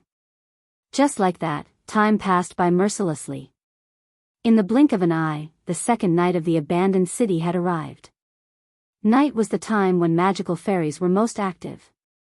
As such, just like last night, large numbers of magic fairies began to appear in the abandoned city, causing it to become quite lively. Among them, there was even a small number of magical fairies. Magical fairies had a very special brain structure to begin with, and were thought to be absolutely impossible to contract and communicate with. The only people who could contract and communicate with magical fairies were people like Grey and Vaz, who had the potential to become magical fairies. If they encountered magical fairies, under normal circumstances, the magical fairies would attack humans without any explanation. Under such circumstances, if the opponent was still a demon god-level magical fairy, it would be a fatal situation. Therefore, on the night of the abandoned city, the contestants of the Elven Sword Dance Festival who were still on the stage would choose to hibernate and rest, right? After all, not everyone could be like Noah, Lotus, and Lubia, who had the power of the Elven King that could govern all the elements in the world and was equivalent to a god. For Noah, Lotus, and Lubia, magical fairies were existences that could be casually dealt with. Only mythical fairies required a bit of effort, but it was only a bit of effort. As for human magical fairies, only Grey and Vaz, who were known as the strongest magical fairies in the continent, had the power to kill magical fairies alone. This was enough to prove the difference between human magical fairies and abnormal existences like Noah, Lotus, and Lubia. Even without Noah, Lotus was the reincarnation of the Demon King, and Lubia was the successor of the Saintess. Both of them were more or less stronger than the previous Demon King and Saintess because of the existence of the world fragment. To say that they were abnormal existences was not wrong at all. In this way, normal magical fairies could not ignore the threat of magical fairies. Even the trump cards of the various countries were the same. However, as existences whose power in this world exceeded the scale, Noah, Lotus, and Lubia also stayed inside a building and rested under the light of a bonfire. Noah leaned against a wall and fell into a deep sleep. Lotus sat in front of the bonfire and closed her eyes to rest. Lubia, who had been resting with her eyes closed for the whole day, suddenly opened her eyes slowly. Looking at Noah who was in deep sleep and Lotus who was taking a nap, Lubia propped up her body, raised her hand, opened and closed her palm. After feeling the condition of her body, she muttered to herself in a self-deprecating manner. "Have you fully recovered? Should I say that this is truly the power of the Saintess of the 5 great elf kings?" After muttering to herself, Lubia got up and walked to Noah. Looking at the defenseless Noah sleeping in front of her, Lubia was stunned for a long time. After a long time, Lubia murmured again. Let me see how you're going to face the truth of this world." After saying that, Lubia took out a magic stone and gently placed it in Noah's hand. It was the magic stone that belonged to Lubia. After losing the magic stone, it wouldn't be long before Lubia would be teleported out of this abandoned city. Before that, a voice entered Lubia's ears. "Are you going to hand everything over to Noah?" The voice from behind did not surprise Lubia in the slightest. As if she already knew that the other party would speak, Lubia spoke with a calm face. "Since I've already lost, it's useless to say anything more. Losers don't have the right to express their ideals. Only winners can keep moving forward. What I have to do is more or less finished." "Is that so?" Lotus opened her eyes and stared at the bonfire in front of her. She did not look at Lubia at all. "So, what are you going to do next?" "I'll wait and see." Lubia did not look at Lotus and directly answered. "Before this elven sword dance ends and before Noah Dole makes a wish in front of the Elf King, I won't do anything. As for what will happen after that, I'll make a decision based on the situation." Lubia closed her eyes. "I hope your idea of saving the Elf King won't die prematurely." When these words came out of Lubia's mouth, a magic square slowly flashed under her body. Lubia's body turned into a ray of light and merged with the magic square. Then, she disappeared with the magic square. From the beginning to the end, Lotus did not look at Lubia's direction. She did not even watch Lubia leave. She quietly sat there and looked at the bonfire. The light of the fire reflected in her eyes. Is it really okay to let Lubia Elstian leave just like that? Lestia's voice came from the black magic sword that was leaning on the side. Maybe she hasn't given up on the idea of destroying the Elf King? It's okay. Lotus picked up a branch and threw it into the bonfire. In this world, only Noah and I have the ability to destroy the Elf King. Lubia's sanest power came from the 5 Elf Kings. It's impossible for her to destroy the master of that power. In this situation where neither I nor Noah agree with her idea, even if she wants to destroy the Elf King, she can't do it. In the face of the gods and rulers of this world, the power of humans was too weak. Not everyone in this world could be like the lucky ones in the world of the God Slayer, who relied on luck and opportunity to kill the gods. The reason why Lotus could surpass the limits of humans was because of the power of the Dark Elf King. The reason why Lubia could surpass the limits of humans was because of the power of the 5 Elf Kings. As for Noah, Lotus did not know what kind of existence he was. The reason why Lotus could perfectly awaken and control the power of the Dark Elf King was because of the thing in her heart that Noah called the World Fragment. Being able to know the existence of that thing, Noah was already mysterious enough. Therefore, even if she did not know how Noah could surpass the limits of humans, Lotus did not doubt this man. Because Lotus had a feeling. This man would not betray the world. No. It should be said that it was absolutely impossible for Noah to betray the world. That was right. Lotus, who was thinking this, did not know. In fact, Noah did not fall into a deep sleep at all. Noah clearly heard the conversation between Lotus and Lubia. As for Lubia's departure, Noah was also aware of it. Pretending to be asleep, Noah was silent for a while. After a while, Noah spoke in his mind. Is it okay to let Lubia leave like this? Aster? After a while, Aster's voice sounded in Noah's mind. It's okay. Aster gave the same answer as Lotus and said so. Lubia Elstian is Alicia's successor, but she is not Alicia in the end. Aster's voice was emotionless as usual. However, Noah could hear the faint emotions in Aster's voice. In it, there was relief and disappointment. Relief because the master who died because of his curse did not appear in front of him, so Aster did not know how to face it. Disappointment because Alicia did not come back to life. For Aster to be able to hide such conflicting feelings in his plain words, it was truly amazing. In this regard, Noah did not know what to say. On the other hand, Athena's voice echoed in Noah's mind. If you want great power, it is natural to pay a price, Athena said softly. Holy Sword Spirit, you are an existence that even the Elven King has to be wary of. If you want to obtain your power, it is natural to pay a price. Perhaps you think that the Saintess of Salvation was harmed by you, but I must tell you that it was her choice. If you keep feeling guilty, then you are denying her choice. Aster was silent. However, Noah also wanted to agree with Athena's words. Alicia knew about the curse a long time ago, but she still chose to use you. Noah said. If it were me, I would not want you to see my choice as your own fault. If that happened, I would be sad. Aster did not say anything else. Noah and Athena also fell silent and did not say anything else. Noah only hoped that Aster could use this opportunity to walk out of the shadow of the past. That would be good.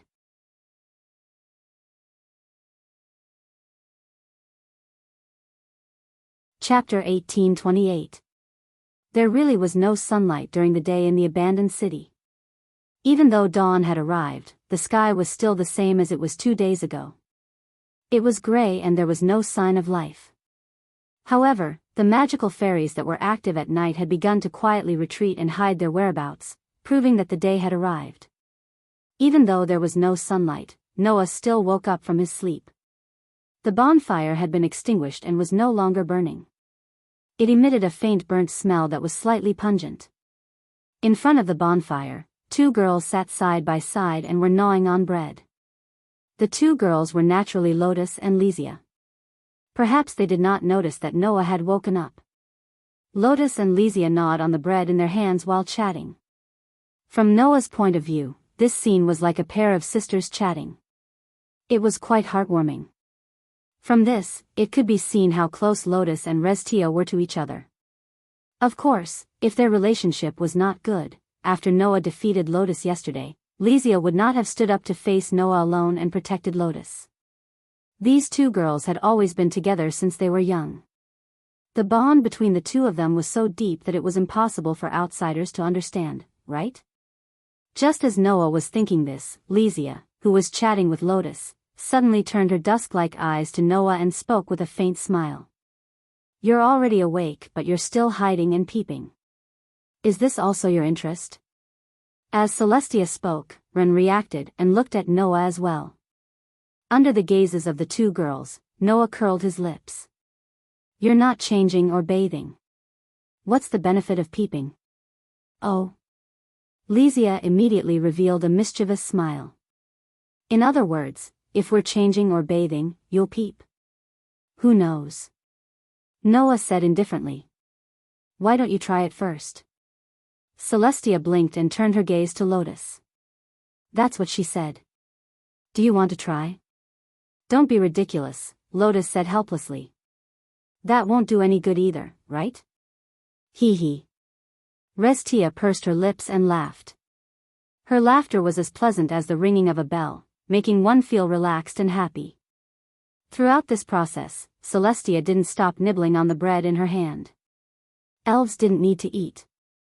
However, many elves actually like to eat human food to satisfy their appetite.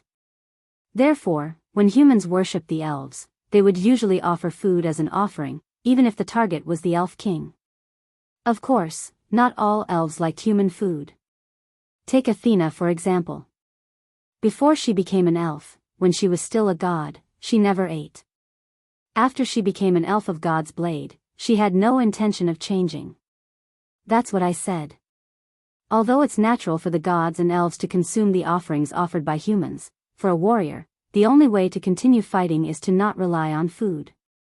Even if I'm no longer the goddess of war, there's no need for me to cater to the interests of humans. That was what Athena said.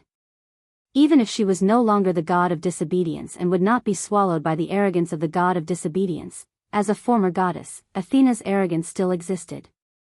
Noah had no reason to refute her.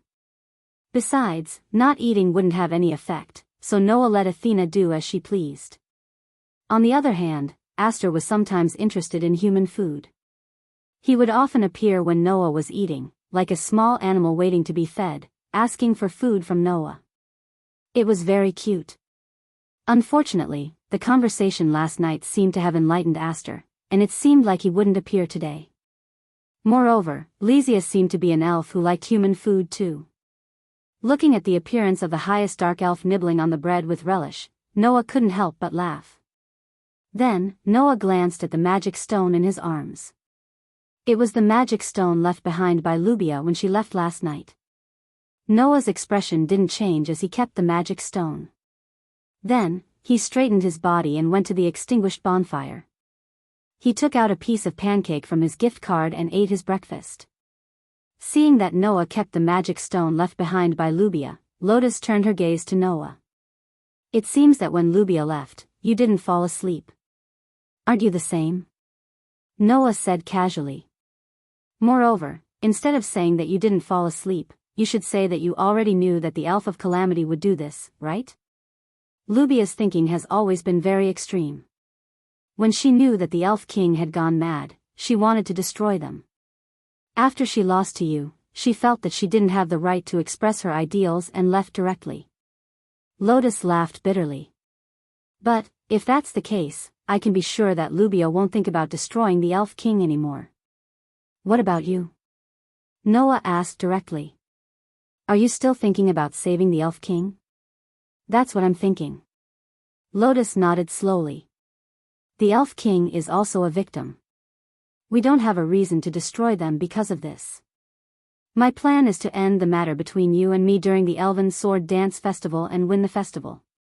Just like 3 years ago, I will release a few more Elf Kings as the winner of the Elven Sword Dance Festival. Will you be able to release all the Elf Kings with this method of yours? Noah said in a doubtful tone. 3 years ago, you only released 1 Elf King. Even if you do it again, you can only release 1 or 2 Elf Kings at most. Are you planning to release the rest of the Elf Kings during the next Elven Sword Dance Festival? Is that even possible? The time of the Elven Sword Dance Festival was not fixed.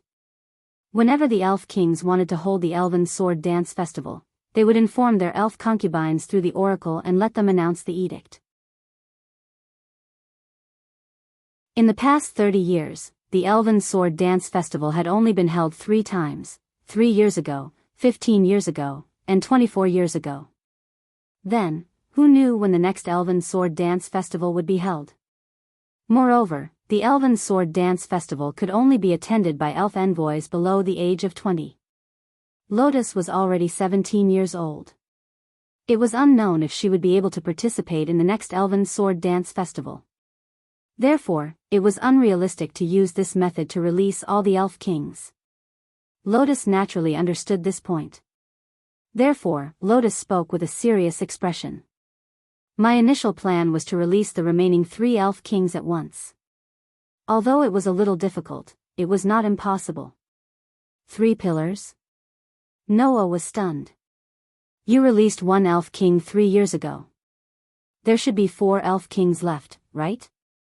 However, that was what Lien said. No, there are only 3 Elf Kings left. Lotus's expression became serious.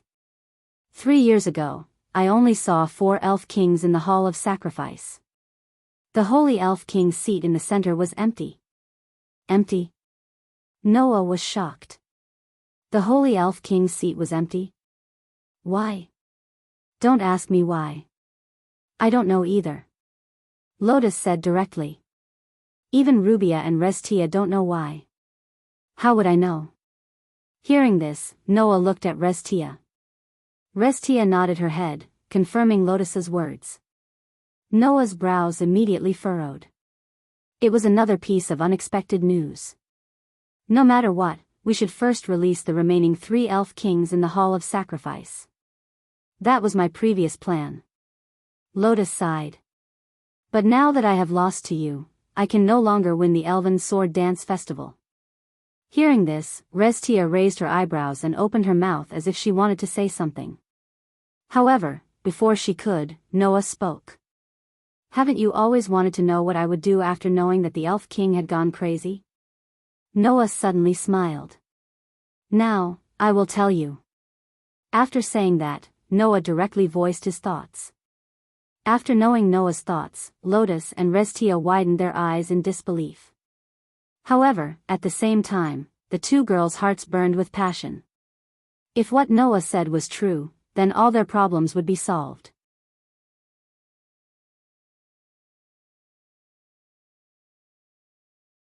Chapter 1829.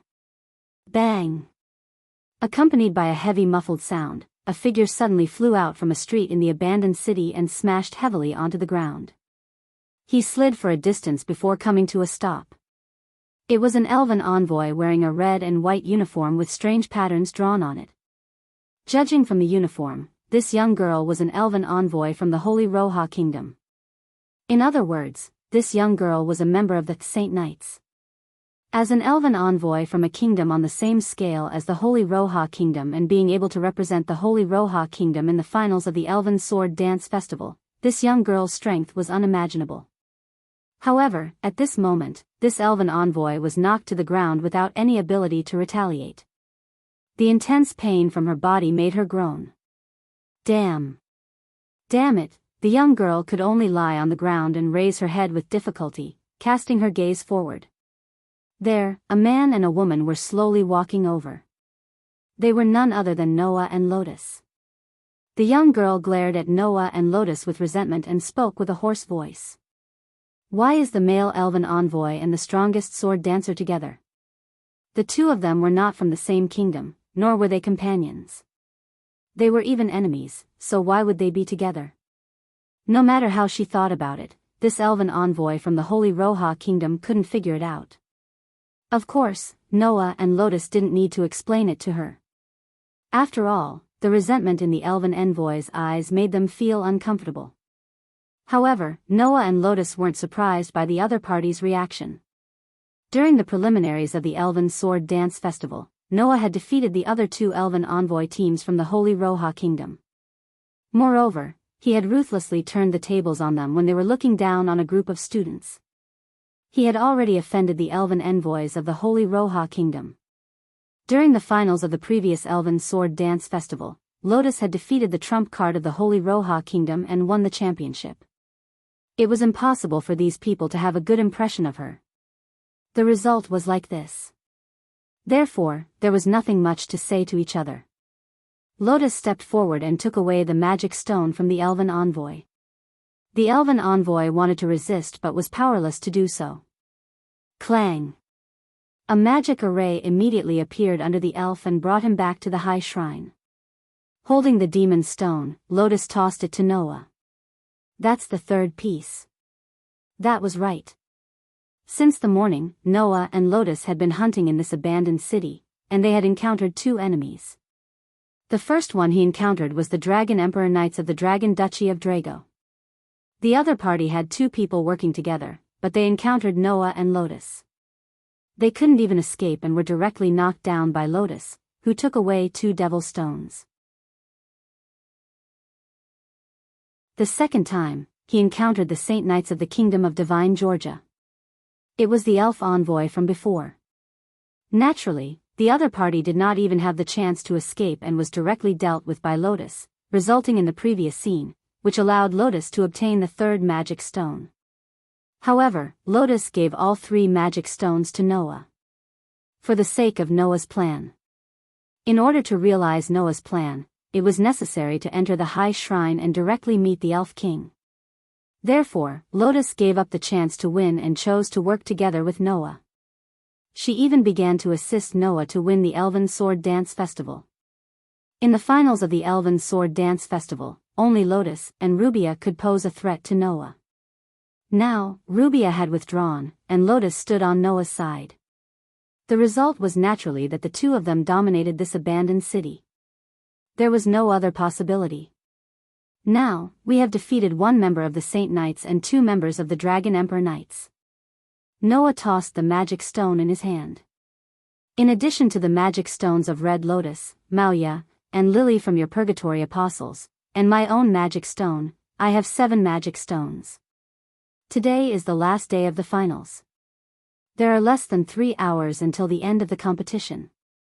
Lotus held the black magic sword and said, "Before that, I will give you the 2 magic stones that I have. That way, you will have 9 magic stones.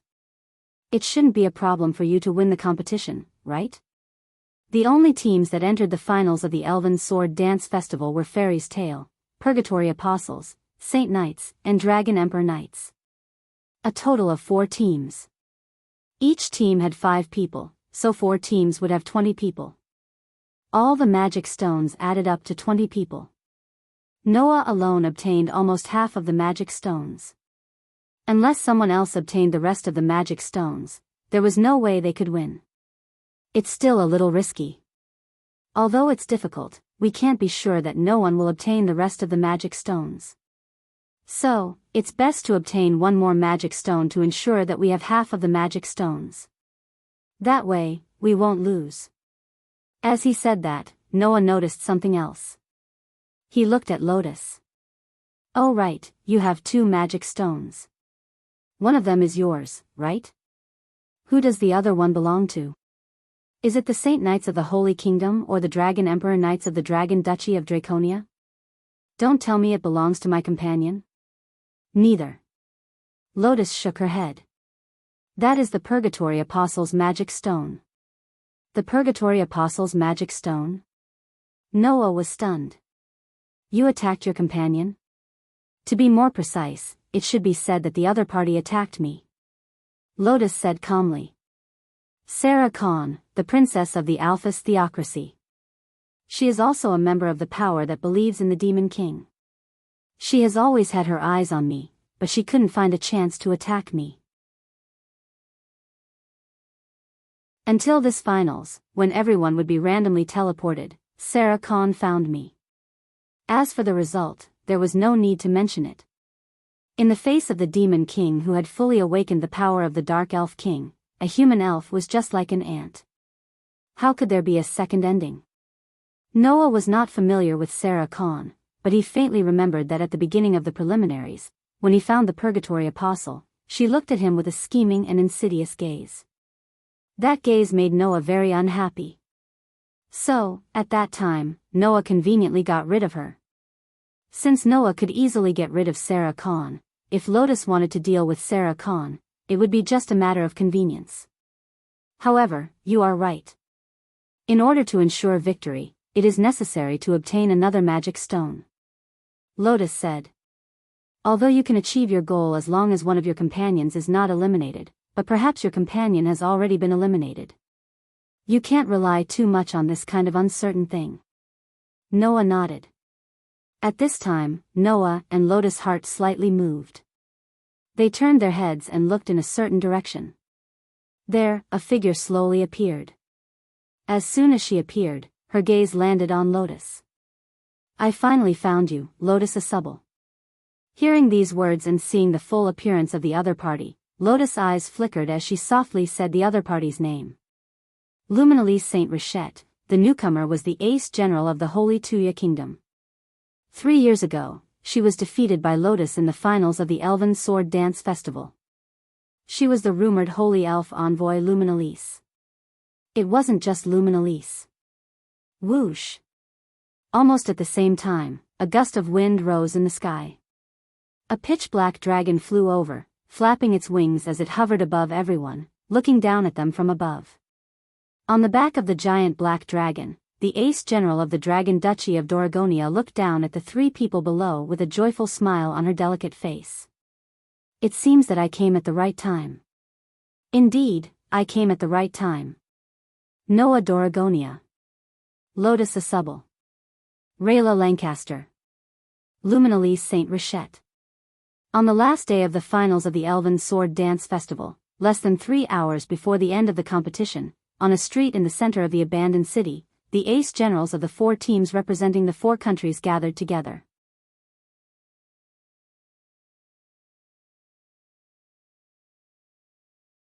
Chapter 1830. Whoosh! Strong winds howled on the streets, stirring up a large amount of sand and dust. The entire space seemed to be a little blurry. Noah, Lotus, Leola, and Luminaris observed each other from a distance. Noah and Lotus even looked at each other and saw the helplessness in each other's eyes. I didn't expect to meet Leola on the last day. Noah shrugged. That lass has been watching me. She'll probably find me later, right? I'm in the same situation as you. Luminaris will probably find me too. Lotus smiled. But, she came at the right time. With Leola and Luminalis magic stones, Noah would have a total of 11 magic stones. He would definitely be able to win the competition. With less than 3 hours left in the competition, it was a blessing from the heavens to meet an opponent. Although Noah and Lotus were the ones who were found. Leola, who was flying in mid-air, looked at Noah and Lotus who were standing side by side. Her delicate face was filled with doubt. Why would Noah and Lotus be together? Not only were they elven messengers from different countries, but they also seemed to have fought on the first day of the Elven Sword Dance Festival preliminaries. In that case, Noah and Lotus should be enemies. Why would they be together? Leola couldn't help but think of the first day of the finals. That day, didn't Leola, who had her divine power stolen by the crippled elf, also act together with Noah? Since Leola, who was also an enemy, could act together with Noah, it wasn't strange that Lotus Asubble would act together with Noah. After this thought flashed through her mind, Leola suddenly smiled. The two elven messengers who were known as the strongest in the Elven Sword Dance Festival were able to meet on the last day of the finals. This might be the blessing of the dragon god. However, there's still only one person that I want to defeat the most. Leola looked at Noah with a burning gaze. That's you, Noah Doria. I know. Noah curled his lips and smiled. It's not that I haven't considered it. If I meet you again, I'll satisfy you a little. It seems that now is the best time. That's right. Leola's expression became joyful. Then, as though she recalled something, she turned around and looked at Luminaris. Holy elf messenger of the Holy Kingdom, you won't stop me, right? I should be the one saying that. Luminalis didn't even look at Leola. She didn't even look at Noah.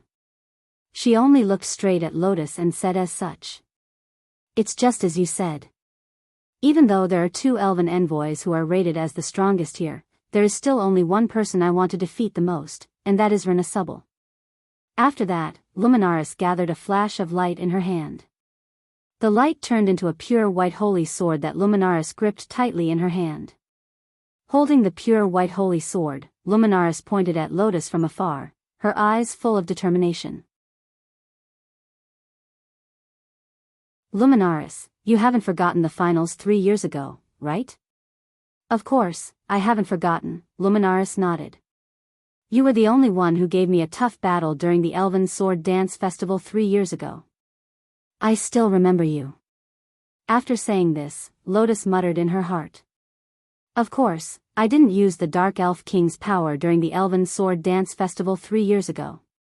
Even under such circumstances, Lotus had only fought a slightly bitter battle against Luminaris. It was imaginable that even without the Dark Elf King's power, Luminaris was still much stronger than ordinary human elf messengers. The title of the strongest sword dancer wasn't just for show. Luminaris didn't know about this. However, Luminaris couldn't forget the Elven Sword Dance Festival 3 years ago. Actually, I was very confident that I could win that battle because you were using a dark elf and I was using a holy elf. My advantage was too obvious when our attributes countered each other. Luminaris clenched her teeth. However, even with such an obvious advantage, I still lost to you in the finals of the Elven Sword Dance Festival 3 years ago. Today, I finally have the chance to take revenge on you. I won't run away. Lotus accepted Luminalis' challenge with a straight face. Besides, I'm still using a dark elf. Let me see how strong you've become in the past 3 years. On the other side, Leola also leaped down from the sky. The pitch-black dragon transformed into a ray of light that gathered in Leola's hand and transformed into a pitch-black greatsword. Holding the pitch-black greatsword in her hand, Leola raised her eyes and looked at Noah. Her eyes flashed with eagerness to give it a try. This time, I must determine the winner with you. Noah met Leola's gaze and nodded after seeing the intimidating look in her eyes. This is also the last chance. I won't run away either. As soon as he finished speaking, a small silver sword appeared in Noah's hand. It gradually emitted a dazzling light and slowly turned into a shiny silver steel sword. The body of the sword shone with an intense sharpness. Noah, who was originally worried that Aster might not be in the right state and was considering if he should use Athena, finally calmed down. He grasped the silver holy sword in his hand and felt the divine power coming from Aster. He then looked at Leola. "Come on. Let's end this battle before the end of the competition." Hearing this, Leola showed a fearless smile. "That's exactly what I want." As soon as she finished speaking. Dong! Leola abruptly stomped on the ground, and her figure suddenly shot out. The elven device in her hand spun like a whistling windmill, and even the air was directly torn apart. With a sharp sound of wind breaking, she violently slashed in Noah's direction. Before the sword arrived, the whistling wind had already hit Noah's body, causing Noah's skin to feel a little stinging pain. Just like before, she had a monstrous strength that was astonishing. After being strengthened by the dragon attribute elven magic, which was known as the highest level of physical strengthening, Leola's physical strength was firmly above Noah's. Therefore, Noah naturally wouldn't be foolish enough to face Leola's monstrous strength head-on. He took a step forward and leaned his body to the side in a strange manner. Swoosh! The sharp greatsword with a chilling intent brought along a sharp gust of wind as it fell close to Noah's body. However, Leola wasn't surprised at all. "I knew you'd be able to dodge it." After saying those words, Leola directly raised her fist. Her slender fist suddenly moved, and like a heavy hammer, it abruptly blasted out. Noah didn't expect Leola to suddenly use close-range combat. However, Noah wasn't startled by it. He took another step forward and leaned his body to the side again, allowing Leola's fist to graze his chest. Immediately after, Noah also raised his hand that wasn't holding a sword and suddenly pressed down on Leola's fist that had missed its target. He pulled Leola's body fiercely and directly rammed his shoulder into hers. Bang! A muffled sound was heard. Ugh! Leola let out a muffled groan and abruptly retreated a dozen steps. She clutched her chest with a dejected look on her face. "Sure enough, I guessed it right." Noah smiled faintly. "In order to strengthen your strength to the limit, you relaxed the strengthening of your defensive power. After all, no matter how much you strengthen your defensive power, it's impossible to block the holy sword that killed the Demon King with your body, right?" Leola took a deep breath and pointed her pitch-black greatsword at Noah. "If that's the case, I'll use all of my divine might to strengthen my strength. As long as I can hit you, I'll be able to cause considerable damage." A wise choice. Noah looked straight at Leola and chuckled. "However, it's useless if I can't hit you.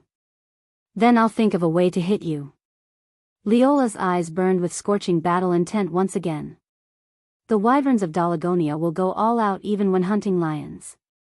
Moreover, you're not a lion but a demon god. If that's the case, I'll give everything I have and fight you to the end. Seeing the astonishing battle intent burning in Leola's eyes, Noah withdrew the relaxed smile on his face. "Then come at me."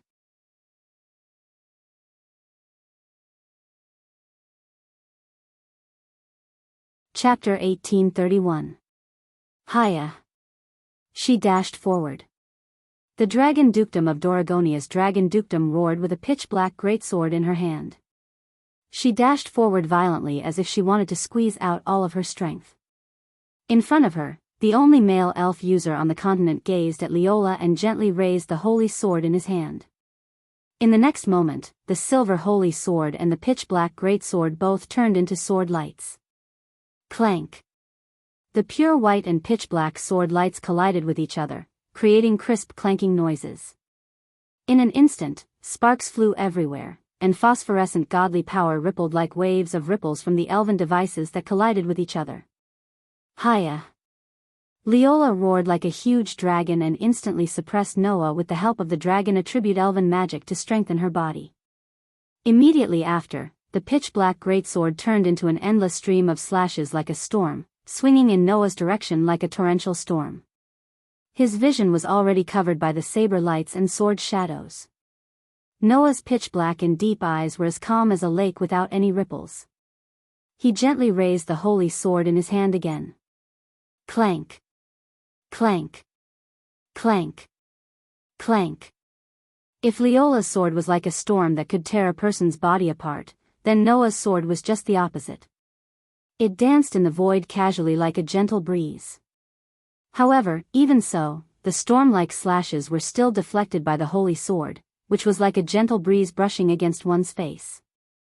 The melodious sounds of swords and halberds continued to resound in the air, which was exceptionally intense. Clank. Clank. Clank. Clank. The sounds of swords and halberds didn't stop. Leola moved closer to Noah with an overwhelming aura. She then slashed out a torrential storm of attacks. She was like a crazed rock cutter, mercilessly shattering all the rocks, debris, and bricks in her surroundings.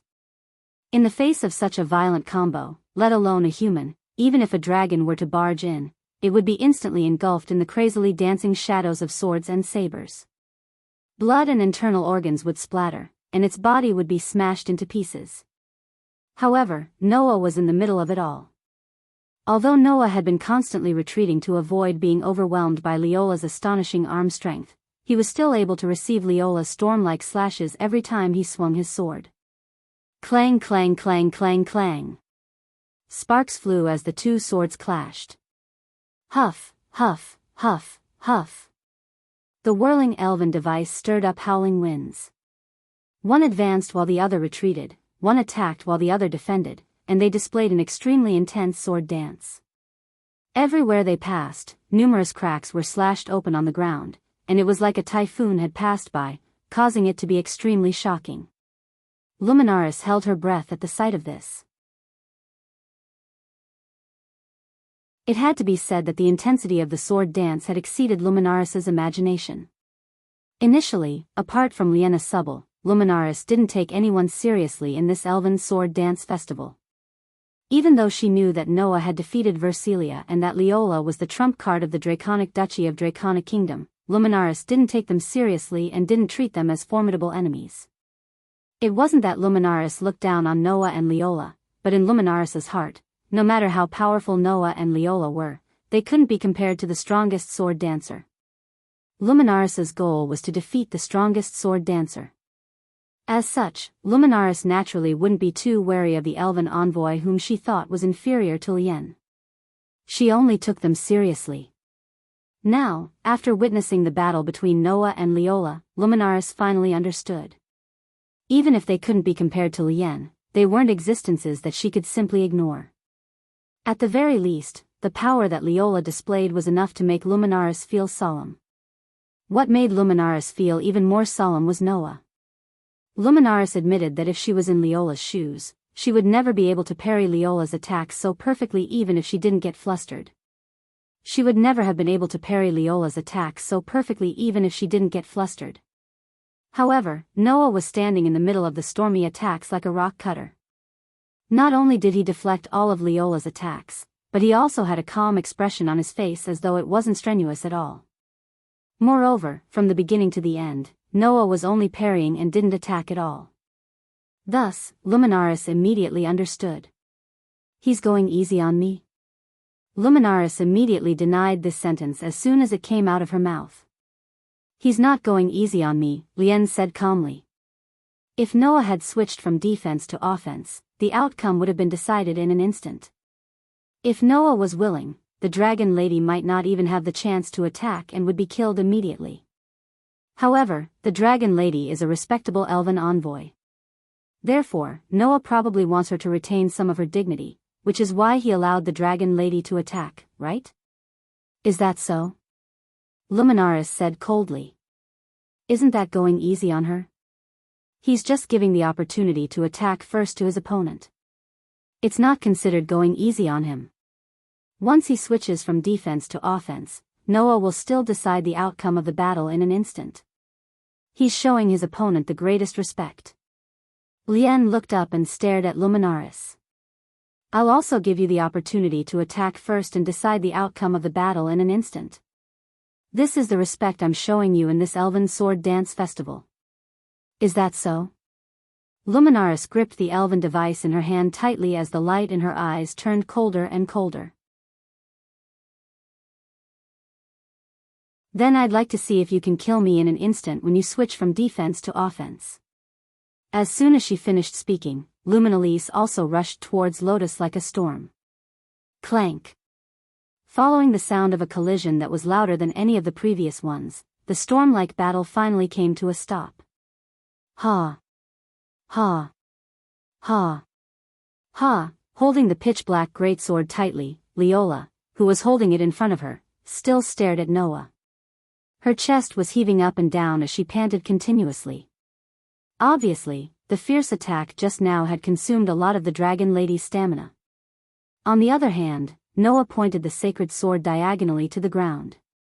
Not only was his breathing not disordered, but his expression was still as calm as before. His performance gave Leola an unusual amount of pressure. At this moment, Leola felt that Noah was like a huge mountain. Not only was he majestic, but he also made her feel small just by standing there. This feeling made Leola tighten her grip on the sword bit by bit, and sweat began to drip down her delicate face. He's really as strong as a monster. A smile appeared on Leola's face as if she was trying to be brave. This is the strength of the elven envoy who can rival the strongest sword dancer. You're also very strong, Noah said sincerely. Among the elven envoys that I know, your strength is definitely in the top 5. You can be proud. Lien and Rubia were both extraordinary existences. One had the strength of the dark elven monarch, while the other had the strength of the 5 elven monarchs. Naturally, they couldn't be defeated by a human elven envoy. Gray and Vaz were known as the strongest elven envoys on the continent. The ultimate sword skills that they developed were used by Noah and Lien, so they were naturally stronger than Leola.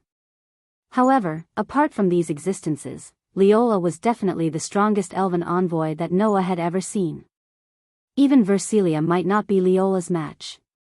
Of course, this was referring to Versilia before she had a large number of spell engravings. Therefore, I won't show you any mercy. Noah finally raised the sacred sword in his hand and pointed it at Leola. Next, it's my turn. At this moment, a chill ran down Leola's spine. Leola's pupils immediately shrank. Wang! In the next moment, dense divine power erupted from Noah's body and surged into the sacred sword in his hand. In the faint sound of the air being torn apart, the godly speed thrust transformed into a lightning-like attack and flashed in the air. Ultimate sword skill. Primary form purple lightning. The silver sacred sword was like a thunderbolt, and in less than a second, it arrived in front of Leola. Poochie. Leola only saw a blur in front of her, and then her chest was ruthlessly pierced through. Intense pain mercilessly assaulted Leola's spiritual sea.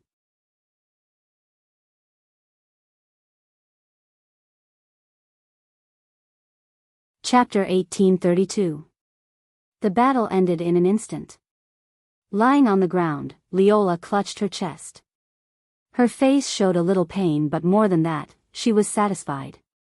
Noah stood in front of Leola with the silver holy sword in his hand. He looked down at the dragon princess and spoke helplessly. How was it? Did I satisfy you? Of course. Leola's breathing was hurried and her face was pale. However, the satisfaction in her tone was clear. Although the result is depressing, you showed me the peak of the sword dance. With this, I can move toward the peak. She wasn't obsessed with winning or losing, nor was she obsessed with the result. She only enjoyed the process of the battle. As soon as the battle ended, the first thing she thought about wasn't the result of the battle, but her future path. How should he put it? Even Noah began to admire the princess of Dragon Dukedom of Duraguna. Noah smiled and said when he saw the satisfied look on the other party's face. If there's a chance in the future, you're welcome to challenge me. Of course. Leola gazed at Noah.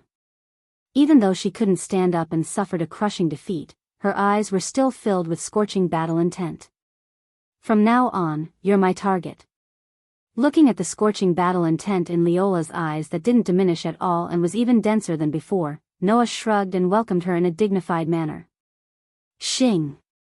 The silver holy sword emitted a dazzling radiance and gradually shrunk into the shape of a silver dagger. Thank you for your hard work, Aster. Noah muttered softly. Then, he sheathed the silver dagger and looked at Leola. Alright, I have to take your magic stones. Those are the spoils of war that you deserve, Leola said matter-of-factly. You can take them as you wish. However, Leola's voice became weaker and weaker as if she had recalled something important. Her pale face gradually became rosy. Noah felt strange. What's wrong with you? Leola didn't answer. She maintained her blushing face and glared at Noah fiercely before closing her eyes. Hurry up and take them. Looking at Leola's blushing face and shameful words, Noah felt baffled. However, Noah still squatted down and searched Leola's body. However, after searching through every pocket of Leola's clothes, Noah couldn't find the magic stones. This time, Noah was stunned. Why isn't it? Could it be that she didn't bring it with her? No. If she didn't bring it with her, she would have been teleported back to the Grand Altar. Could it be that they were like the elven messengers of the Holy Roha Kingdom, who had set up a magic spell on their bodies that would transfer magic stones to their teammates if they were defeated? But Leola wasn't that kind of person. What are you doing? Leola's face was still red as she spoke with her eyes closed. Hurry up and take them. The problem is that I can't find them, Noah said in bewilderment. I've already searched through your pockets. I didn't put them in my pockets. Leola's voice became as soft as a mosquito's and her face became redder. I put them on my body. Put them on your body? Noah was stunned at first. Then, he thought of a possibility and the corner of his mouth twitched. His gaze shifted stiffly to Leola's ample bosom. Leola, don't tell me you hid the magic stones there? Is that why you're blushing so shyly? Noah was speechless and helpless. How am I supposed to take them? Are you going to take them or not? Leola opened her eyes and glared at Noah with a blushing face.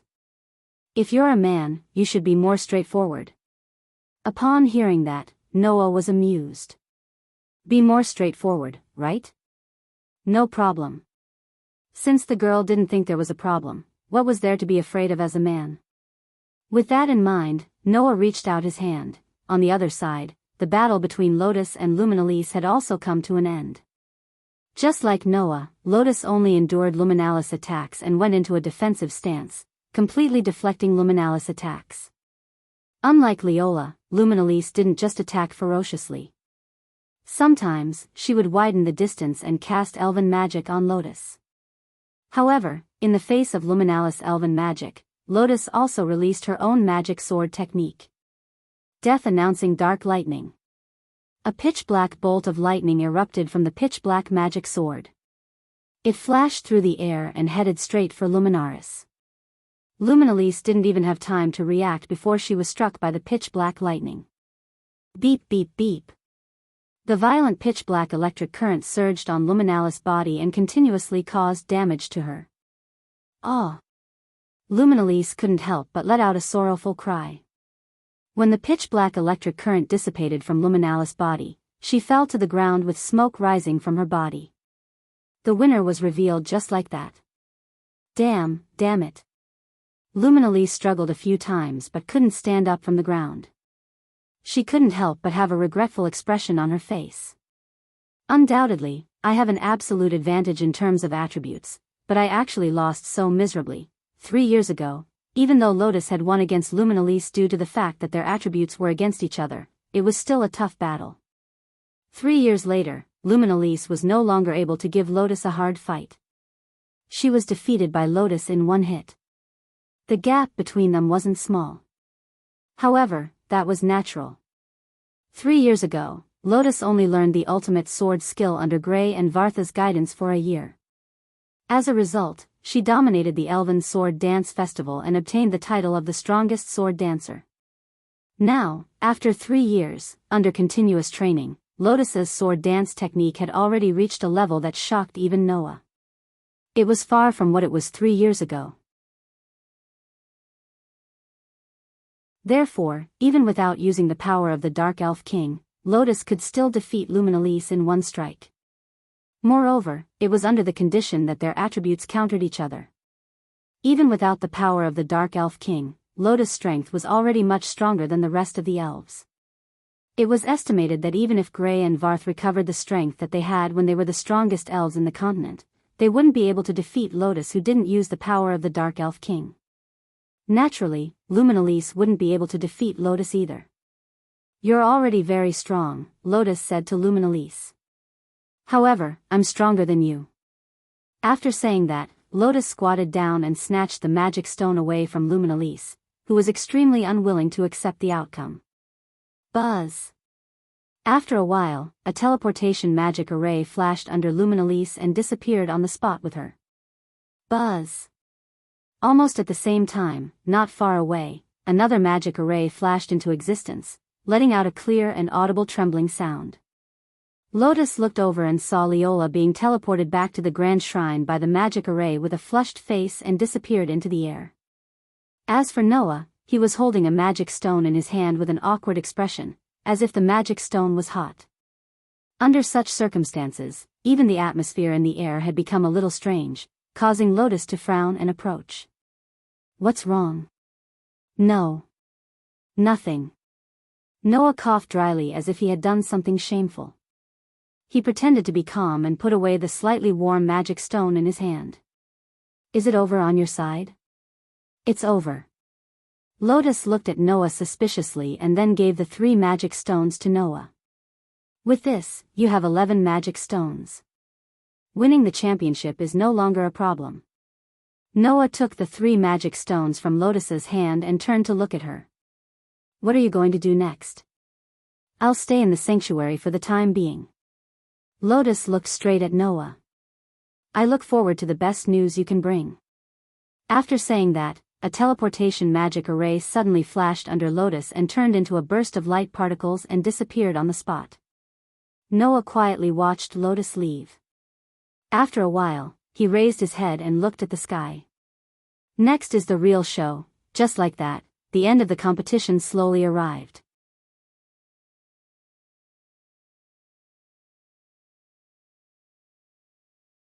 Chapter 1833. Clank. A pure white flash appeared abruptly in the space, illuminating the entire space. In the flash of light, several figures slowly appeared.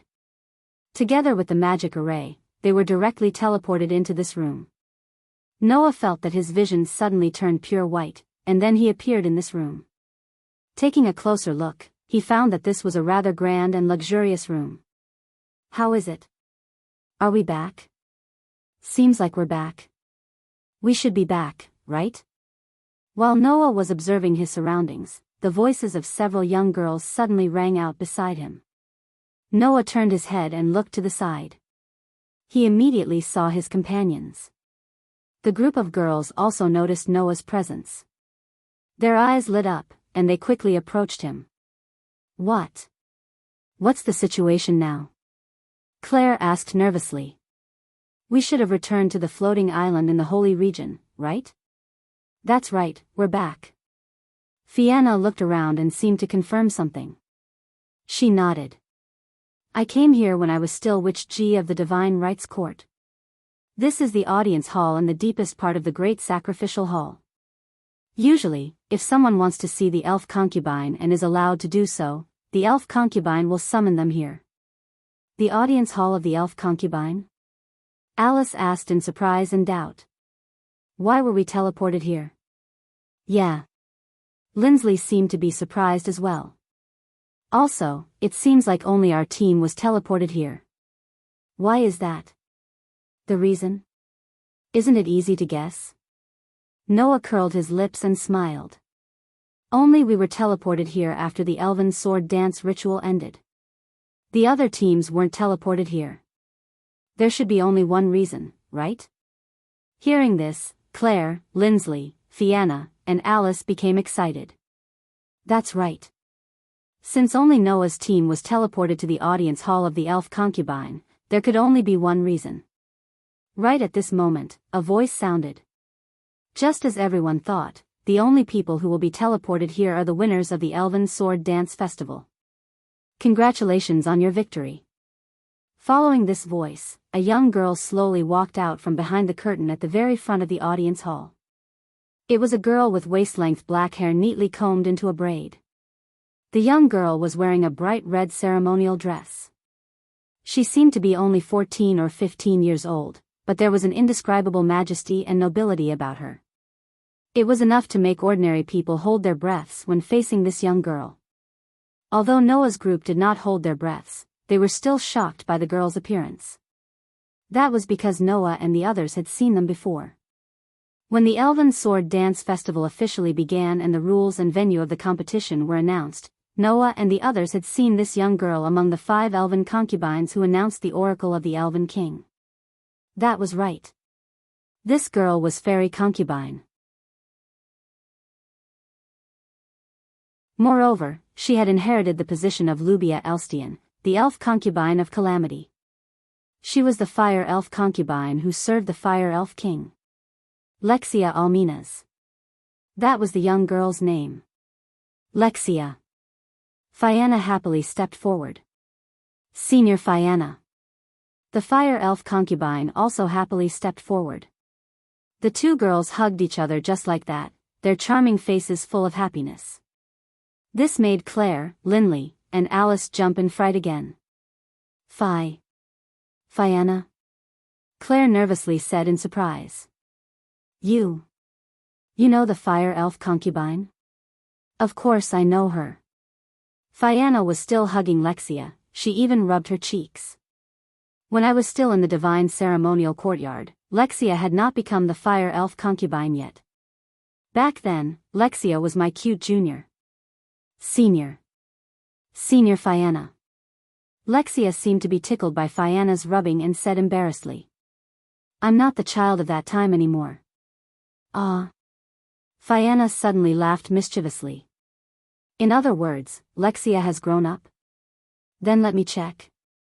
Don't do that. Lexia shyly struggled.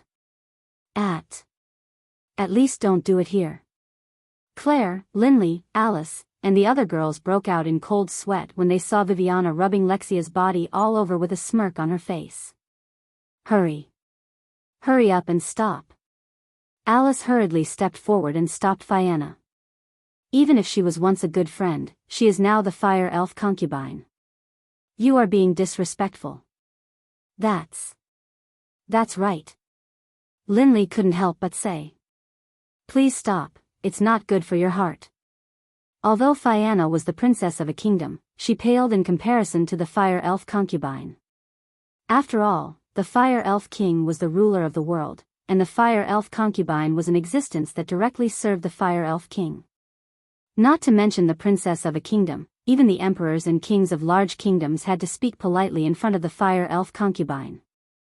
Otherwise, it was very likely that they would be punished. Even the king of a kingdom would be punished, let alone the princess of a kingdom. Therefore, the girls were not joking. It was really not good for the heart. Instead, it was Lexia herself who smiled at everyone. Please don't mind. Although she is the Fire Elf concubine, Senior Fianna is my friend. Since you are all Senior Fianna's friends, you are my friends. Please don't be so polite. After saying this, Lexia looked at Noah again, and the smile on her face began to stiffen. You are Sir Noah, right? I've heard so much about you. Noah was suddenly speechless. She just said not to be so polite, and now she was speaking to him in such a polite tone. What was going on? I'm sorry, I was rude. Lexia seemed to have realized that her words were inappropriate, and she repeatedly bowed to Noah. This is the first time I've spoken so closely with a man, so I feel a bit nervous. It's okay. Noah smiled bitterly.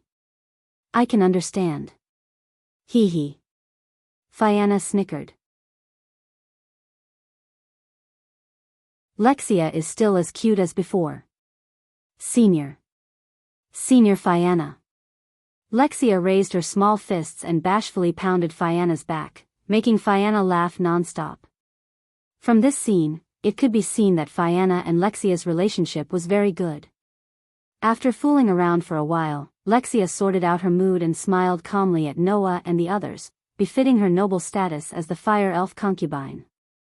All in all, congratulations on winning the Elven Sword Dance Festival. The news of your victory has probably become a hot topic, and it should be known by everyone in the continent in a few days, right? Hearing Lexia's words, everyone instantly looked at each other. We really won? Claire seemed to be in disbelief. Won the Elven Sword Dance Festival? Linley, Fianna, and Alice all looked uneasy as if they were afraid that someone would tell them that this was a joke. They looked very timid. Lexia only responded with a gentle smile.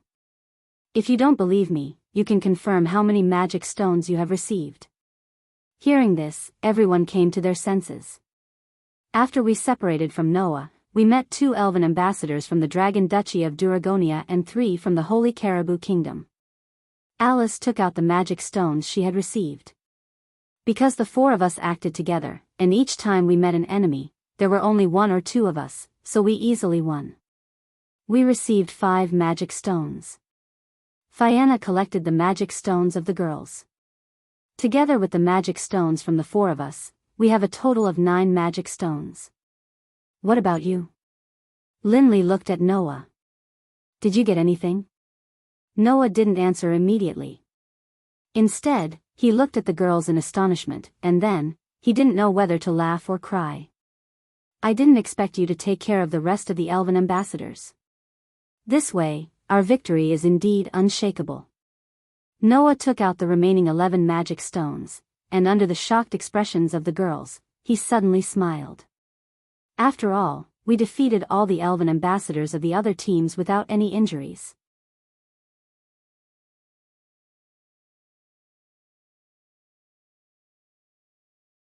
Chapter 1834. After separating from Noah, the 4 girls, Claire, Linsley, Fianna, and Alice, defeated the 2 elven users of the Dragon Emperor Knights and the 3 elven users of the Saint Knights. On the last day of the competition, Noah and Lotus dealt with the 2 elves of the Dragon Emperor Knights and the elves of the Saint Spirit Knights. In addition, the leader of the Dragon Emperor Knights, Leola, was defeated by Noah, and the leader of the Saint Knights, Luminalise, was defeated by Lotus. The teams from the Dragon Duchy of Duragonia and the Holy Curia Kingdom were all eliminated. In addition to the Dragon Emperor Knights of the Dragon Duchy of Duragonia and the Saint Knights of the Holy Curia Kingdom, there was also the Purgatory Apostles of the Alphys Empire. However, in the Purgatory Apostles, Lotus, Lubia, Moya, Lily, and Sarah's magic stones all fell into Noah's hands directly or indirectly. They were all eliminated. In other words, Noah, Claire, Linsley, Fianna, and Alice pocketed all the magic stones of the elven users of the other 3 teams in the finals. A total of 20 magic stones all fell into the hands of Noah's group almost miraculously. Moreover, it was under the condition that no one was injured. This fact made Claire, Fianna, Linley, and Alice look at each other in dismay, their faces full of disbelief. It can't be. Claire exclaimed in shock. Did we really defeat all our opponents without any casualties? Without a doubt, everyone in the continent has seen the whole process of the battle through the images sent back by the elves. You defeating all the elven users of the other 3 teams without any injuries has become a legend. Lecia turned her gaze and looked at Noah. Especially the battle between Lord Noah and Lord Liena Subble, as well as the battle between Lord Red Lotus of the Purgatory Apostle. Although the battlefield was covered in flames at that time, and the enslaved spirits couldn't get too close, the images transmitted back were a little blurry, but everyone saw the intensity of the sword dance between the 3 lords. It was really very exciting. Lecia's words caused the girls to be shocked once again. You met Lena Subble? Linley asked in an extremely uncertain voice. And you also obtained Liliana Shubble's magic stone? Did you defeat the strongest sword dancer? I did defeat Lotus. Noah didn't hide and directly admitted. However, I didn't take the magic stone directly from Lotus. She gave it to me later. After Lord Noah defeated Lord Lotus, he didn't take the magic stone from Lord Lotus. Lecia seemed to be a little confused. On the day after the victor was decided, Lady Liena Subble suddenly assisted Lord Noah in collecting magic stones. In the end, she even gave the magic stones directly to Lord Noah. Everyone was puzzled. We just came to an agreement. Noah shrugged. Is this against the rules? No, the rules didn't say that elven envoys of different teams couldn't team up. Furthermore, Master Noah had already fought Master Lyanna Subble before that, and defeated the strongest sword dancer, so no one was dissatisfied, said Lexia. On the other hand, the fact that Lord Noah and Lord Lyanna Subble used the same sword dance technique has been made known to the world. Coupled with the fact that they worked together during the competition, everyone has begun to speculate about the relationship between the two of them. Noah was speechless. Sure enough, no matter which world one was in, gossip was always something that people would talk about enthusiastically. The sword dance that Lord Noah and Lord Lotus used was called the ultimate sword dance, right? Lexia smiled. Because the sword dance of the two of you is simply too wonderful and stunning, Lord Noah is now like Lord Lyanna Subble, admired by many elven envoys. Both of you are known as the elven envoys with the highest attainments in sword dance, and are now known as the black and white sword envoys. Ultimate sword users of black and white? Noah was stunned. Something like that actually happened? I see. Fayanna said as if she had suddenly understood. Black refers to Lotus, who used the pitch-black dark magic sword, and white refers to Noah, who used the silver holy steel sword. Plus, the two of them used the ultimate sword dance, so they are called the ultimate sword users of black and white? In other words, you are really as famous as the strongest sword dancer? Alice said as if she was happy and envious. That's the highest honor. To be as famous as the strongest sword dancer, how many people want that? Claire nodded as if she had experienced it herself. From today onwards, Noah will be famous throughout the continent. But, that's to be expected, right? Lindsley said without thinking. Lotus' sword dance was so beautiful, but Noah's sword dance was also very handsome. Yes, yes. Claire, Fayanna, and Alice almost subconsciously nodded in agreement. Then, they reacted together with Lindsley, their faces turning red. Just a little bit handsome. Lindsley added in a fluster. Just a little bit. Just a little bit. That's right. Claire, Fayanna, and Alice all nodded with reddened faces. Just a little bit. Seeing the group of girls become arrogant, Noah didn't know whether to laugh or cry. Even if you want to hide something, you should use a better method, right? That way, I can see that you don't mean what you say, right? Of course, Noah didn't think he was that handsome. It was purely because he performed the absolute sword technique well. As the highest level of sword dance skills, the absolute sword skill was top-notch in terms of both practicality and aesthetics. Lotus became the strongest sword dancer with it.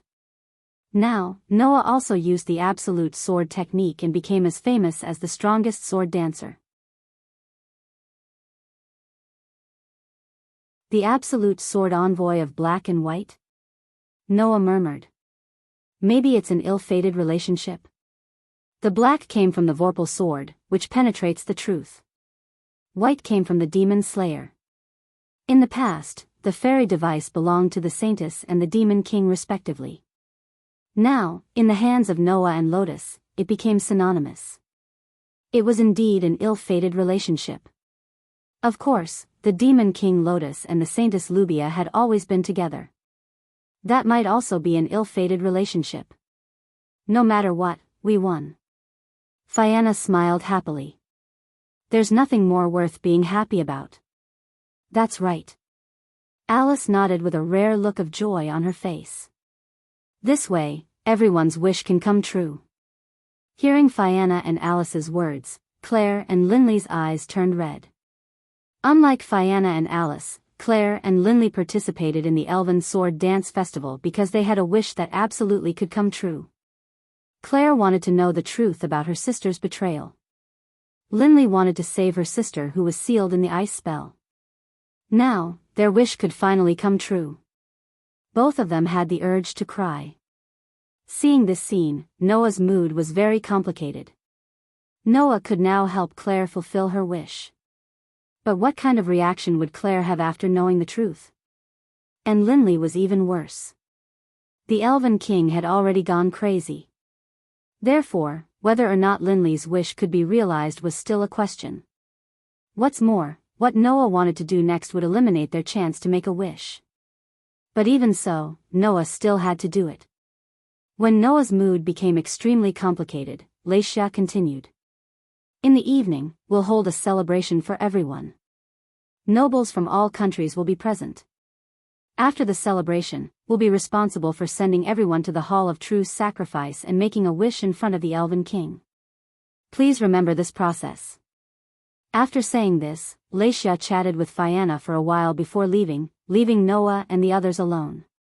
After Leisha left, before the girls were about to speak, Noah suddenly spoke. Everyone, I have something to tell you.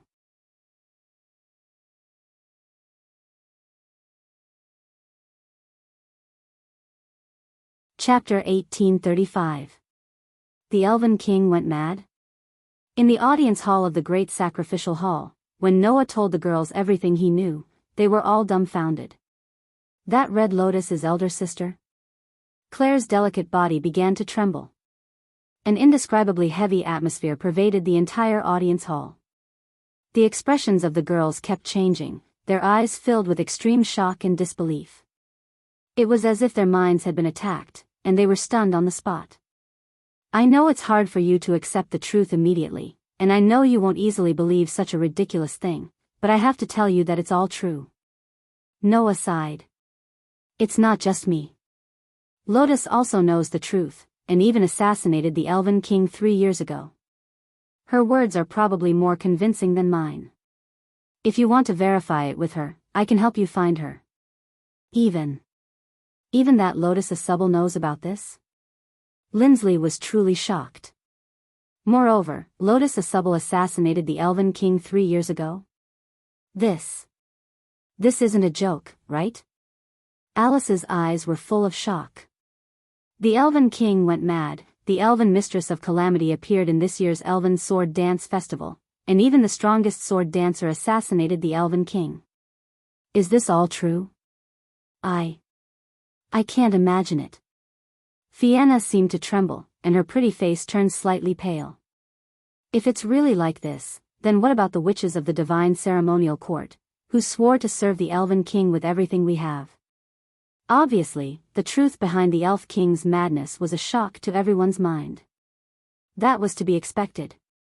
If you told those believers that not only was God not merciful, but he was even mad and would destroy the world sooner or later, they might not believe you, and you might even be beaten up. To the people of this world, the Elven King, who governed the elements and dominated the world, was a godlike existence. Everyone was a believer of God. As such, how could Claire, Linley, Fianna, and Alice be willing to believe in such a ridiculous thing? They had been educated to believe in everything about the Elf King, so how could Claire, Linley, Fianna, and Alice be willing to believe in such a ridiculous thing? However, the girls also trusted Noah. They knew that Noah wouldn't joke about such a thing. Or rather, who would joke about such a thing? Not to mention, Noah also said that Lotus also knew about this matter and had even tried to assassinate the Elf King. The reason why the calamitous elf concubine betrayed the Elf King was because the Elf King had gone mad. How could they not be shocked? Then, where is sister now? Claire stretched out her trembling little hand, and tightly grabbed Noah's clothes. Her expression was no longer as stubborn as before. Instead, she looked like an abandoned little animal, and her eyes were full of fear. Is Big Sister still on this Saint floating island? I don't know. Noah shook his head. However, Lubia said that before we meet the Elven King and make a wish for the sword dance of the elves to end, she will wait and see. So, even if she is not on the floating island in the Holy Realm, she should be hiding nearby and observing, right? Sister is nearby. Claire bit her lips, and her pair of red eyes trembled violently. Noah could guess what Claire was thinking. This girl had always wanted to know the truth, just to prove that her sister wasn't an unforgivable sinner in everyone's eyes. Now that she knew that Lubia was nearby, Claire would definitely want to rush in front of her sister, right? Not only to know the truth, but also to see her sister. However, Claire didn't lose her mind. Although she had lost her cool, at least Claire knew that it was impossible to see her sister no matter how much she wanted to. Because, not to mention Claire, even Noah didn't know where Lubia was hiding. There was only one thing that could be confirmed. That was, Lubia must be by Noah's side, quietly waiting for Noah to take action. I chose to tell you everything, not to make you waver, but because I feel that this matter can't be hidden from you. Noah looked around at the girls. After all, after tonight's celebration, we will be able to go to the Hall of Truth to meet the Elven King as the winners of the Elven Sword Dance. At that time, I will make a move on the Elven King. I only told you the truth in order to not cause any chaos and unnecessary trouble. I hope you can understand.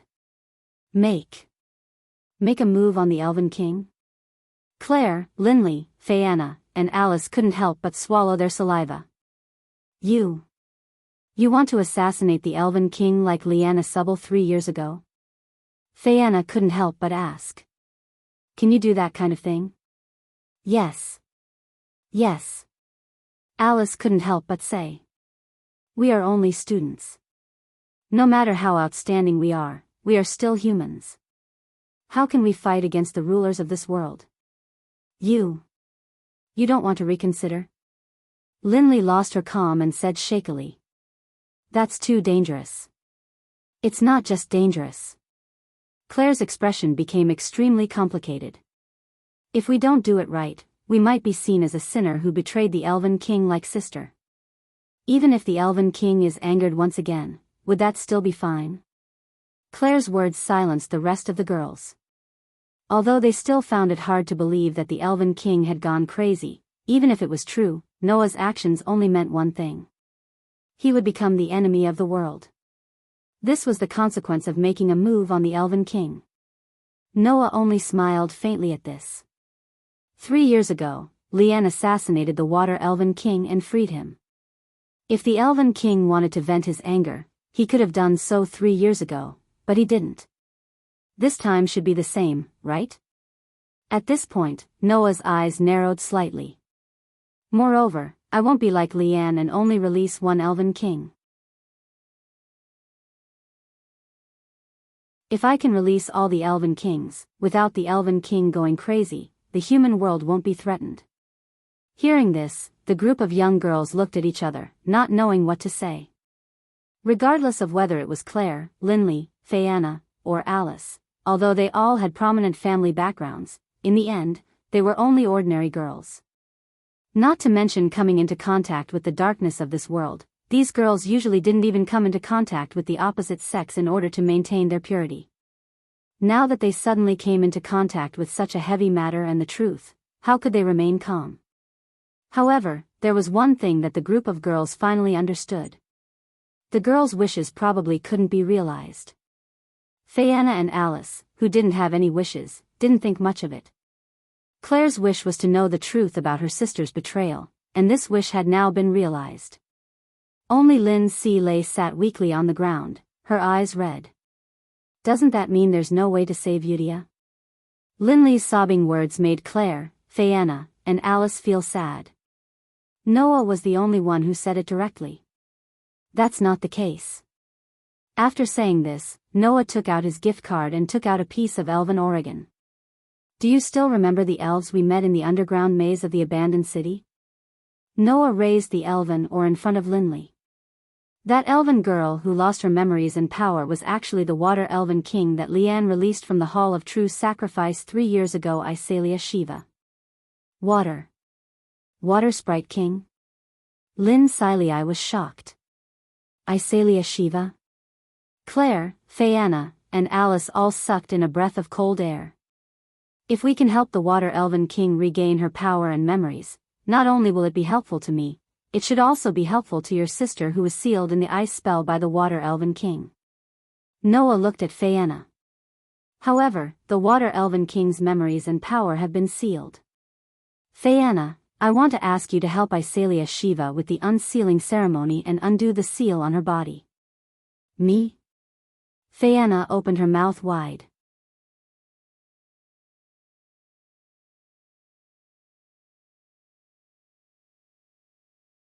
Chapter 1836. As the winners of the Elven Sword Dance Festival, Noah, Claire, Lindsley, Frianna, and Alice were all accommodated in the High Worship Hall, waiting for the celebration at night.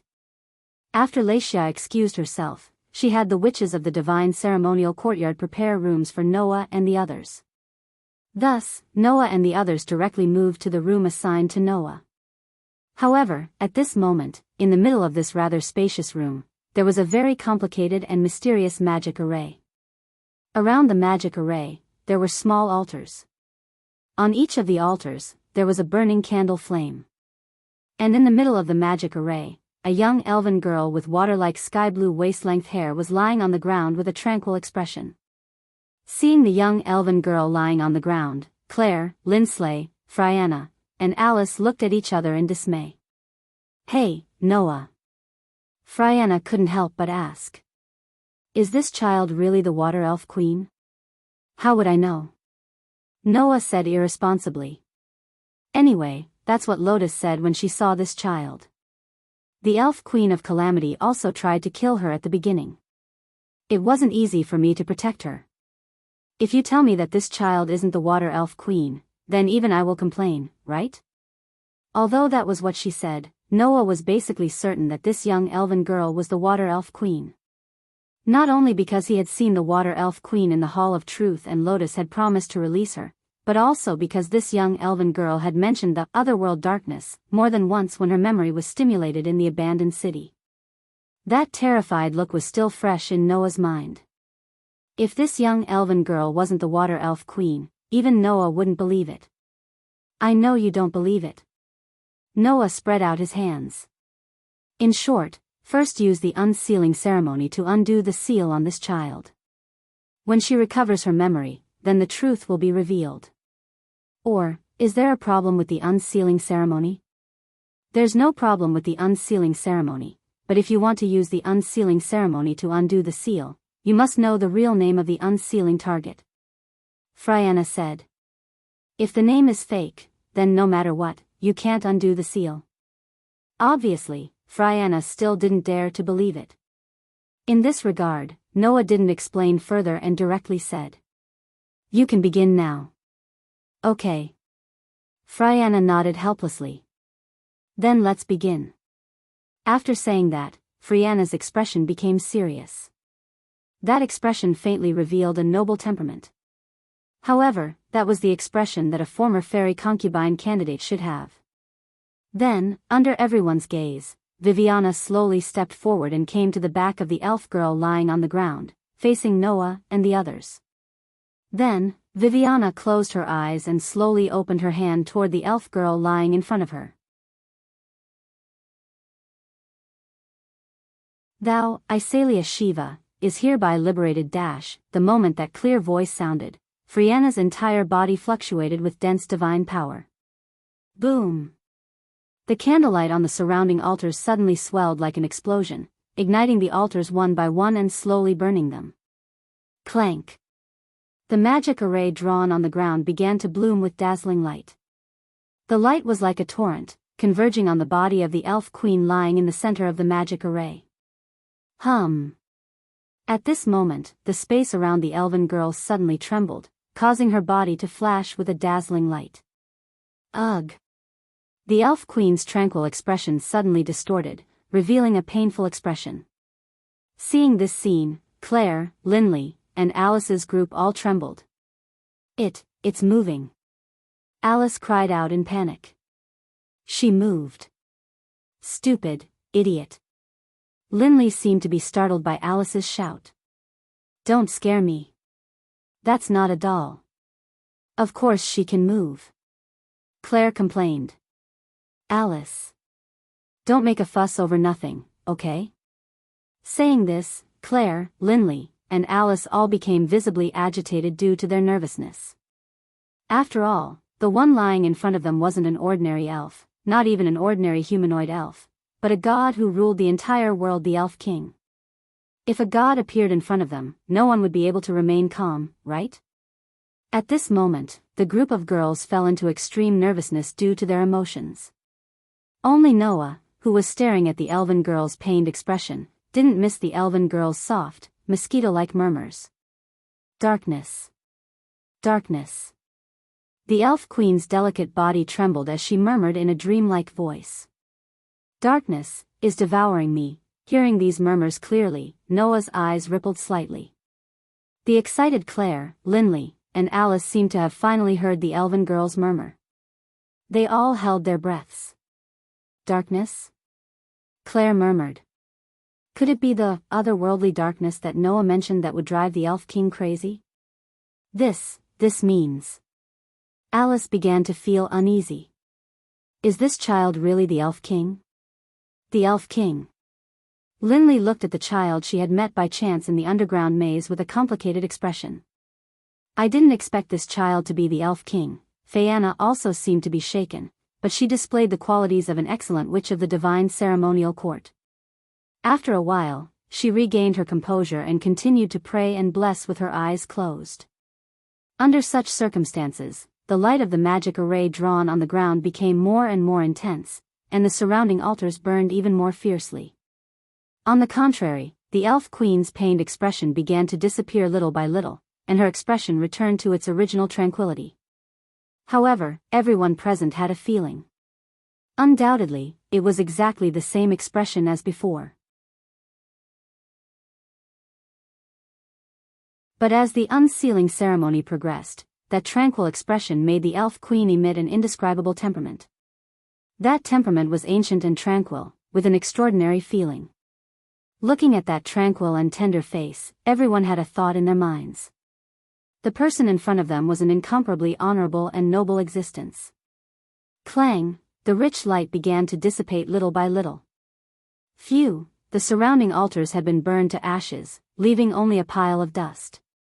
Fianna slowly opened her eyes, looked at the peacefully sleeping elf queen, and murmured softly. Yu Shen, please wake up. As soon as he finished speaking, everyone saw it clearly. The eyes of the elf queen lying on the ground trembled a few times, and then she gently opened them. Like an ordinary girl, the elf queen looked around with a somewhat dazed expression. Seeing this, Claire, Linley, Fianna, and Alice all looked as if they didn't know what to do, and focused their gazes on Noah. Noah shrugged, stepped forward, squatted down in front of the elf queen, and said so. How do you feel? You. The elf queen stared blankly at Noah, and then seemed to have recovered, and murmured. So that's how it is. Did I accept the unsealing ceremony? Miss Elf? Linley, who was hiding behind Noah, hesitated for a moment before asking tentatively. Do you still remember me? I remember you. The elf queen nodded. We met in the underground maze of the abandoned city. Is that so? Linley let out a sigh of relief. That's really great. But our goal is to let you recover all your memories. Noah stared at the elf queen, and asked. So, have you recovered your memories? Don't worry. The elf queen slightly closed her eyes, and said faintly. It's already recovered. After saying this, the elf queen gradually got up, and faced Noah's group. Her voice was like a clear drop of water falling into a jade plate, pleasing to the ear, and lightly reverberating in all directions. I am the elf queen of water Isalia Shiva.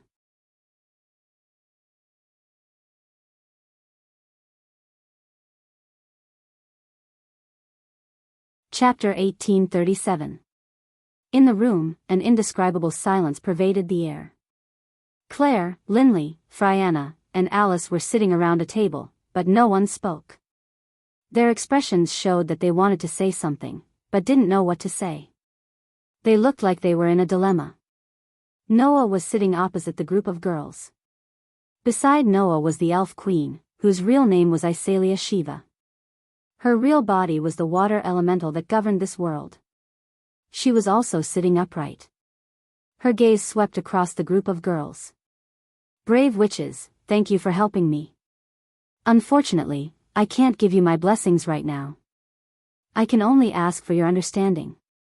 Hearing Isalia's words, the group of girls waved their hands and shook their heads in fear. We didn't do anything. Claire said awkwardly. It was Noah and Lindsley who helped Madame Isalia escape. It was Phaeana who helped Madame unseal. Alice and I didn't help at all. Yes. Yes. Alice lowered her head in embarrassment. Therefore, we don't have the qualifications to receive the Elf Queen's thanks and blessings. Please don't say that. I also didn't help at all. Lindsley said dejectedly. It was Noah who helped Miss Elf. Madame Isalia come out of the underground maze. I only watched from the side. What I did was also insignificant. Phaeana hurriedly said. I was only in charge of the unsealing ceremony. There are many people in the mystic ritual courtyard who can perform the ceremony.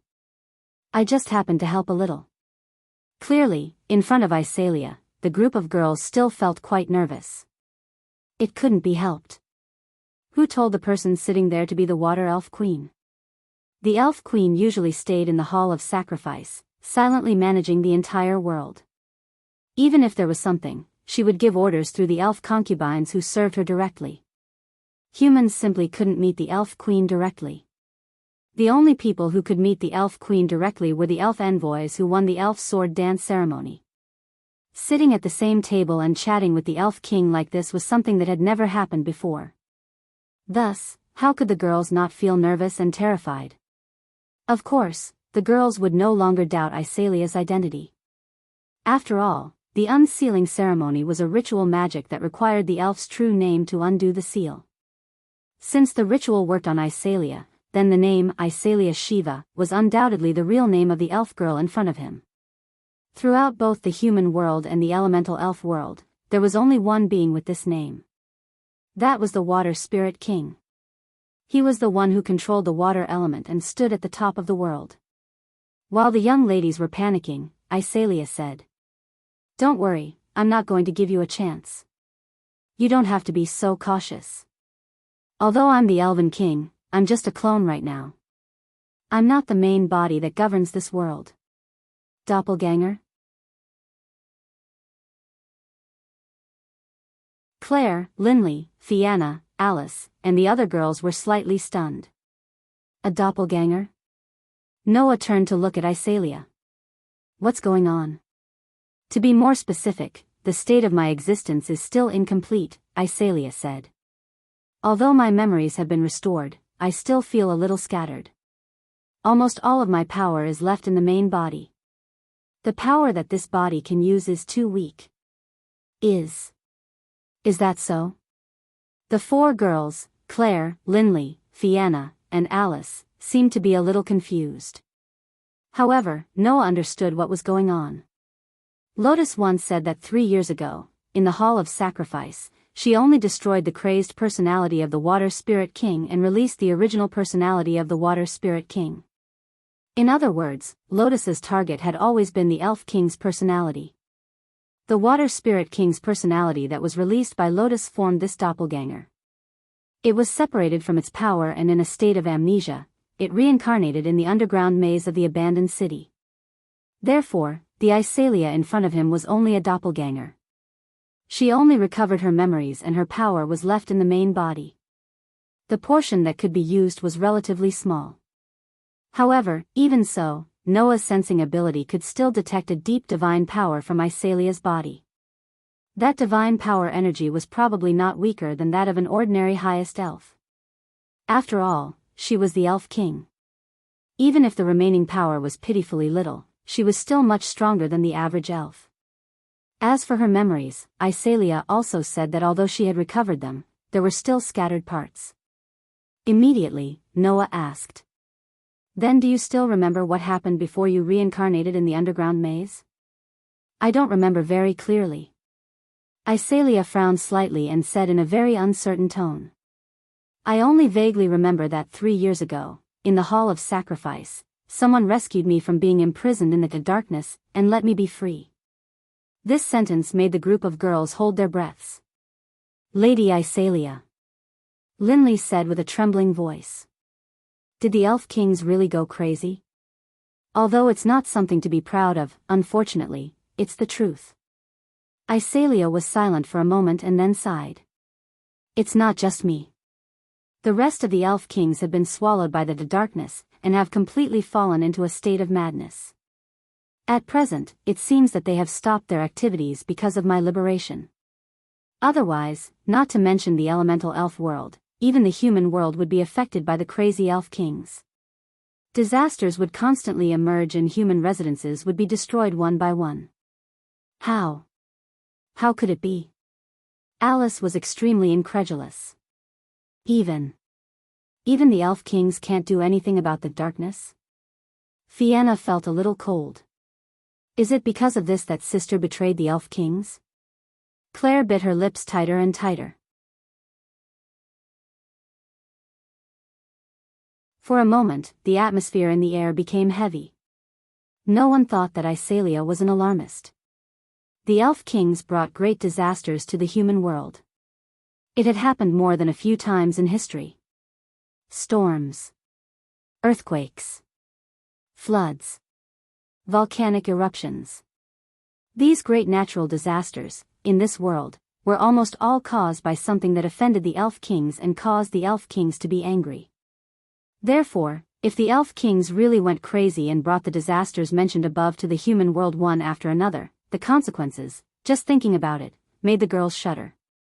If it's only a disaster level, then it's still okay. Iselia closed her eyes. If we elf kings continue to be eroded by the darkness of the other world, we will eventually destroy the world with our own hands, whether it's the elemental elf world or the human world. The cruel reality made the faces of the group of girls turn slightly pale. If that were to happen, not to mention the elves, even the humans would be heading towards the end of the world, right? Facing the disaster of the entire world, the 4 human elves were really too insignificant. So small that Claire, Linley, Fiona, and Alice couldn't even breathe. At this time, only one voice was still indifferent. Don't talk about the destruction of the world. The world is stronger than you think. Even if it's the elf kings, how could it be so easy to destroy the world? That one sentence made all the girls present, including Iselia, stunned. Without giving the girls a chance to react, Noah turned his eyes and looked at Iselia. After tonight's celebration, we will go to the Hall of True Sacrifice to make a wish. At that time, I will liberate the rest of the elf kings. The girls trembled. Even Iselia couldn't help but look at Noah and say so. Can you do it? Don't worry. Noah curled his lips and smiled. As long as the opponent isn't a human, or doesn't have a deep relationship with humans, then no matter how powerful the elf kings are, there won't be any problems. No matter who heard Noah's words, they would think that he was arrogant. If the elf kings were so easy to deal with, then why would they govern the elements and support the existence of the world? However, it had to be said that Noah's words made everyone's hearts surge with courage. Iselia looked at Noah and nodded after a while. At that time, I will also go with you. Noah nodded.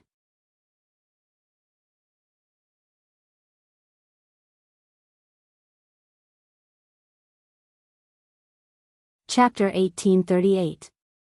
As a result, time began to pass slowly, and gradually, dusk arrived. Not long after, the celebration for the winners of the Elven Sword Dance Festival would begin.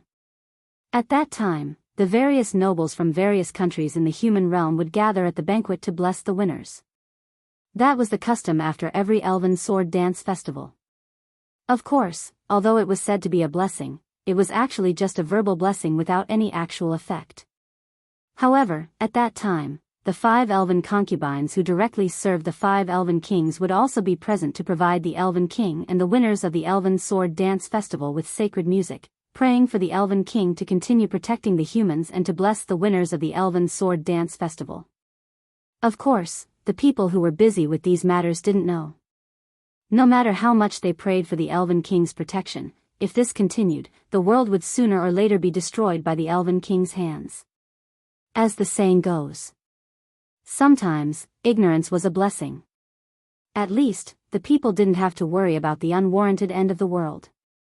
They could still happily prepare for the banquet and enjoy the last moment of the Elven Sword Dance Festival. As one of the winners, Noah only needed to wait for the banquet to begin before making his grand entrance. That would be enough. Unfortunately, Noah didn't have the slightest interest in this so-called celebration. What Noah really wanted to do could only be done after the celebration ended. Staying in his room, Noah changed into his formal attire while holding the silver dagger and platinum dagger that were placed on the bedside table.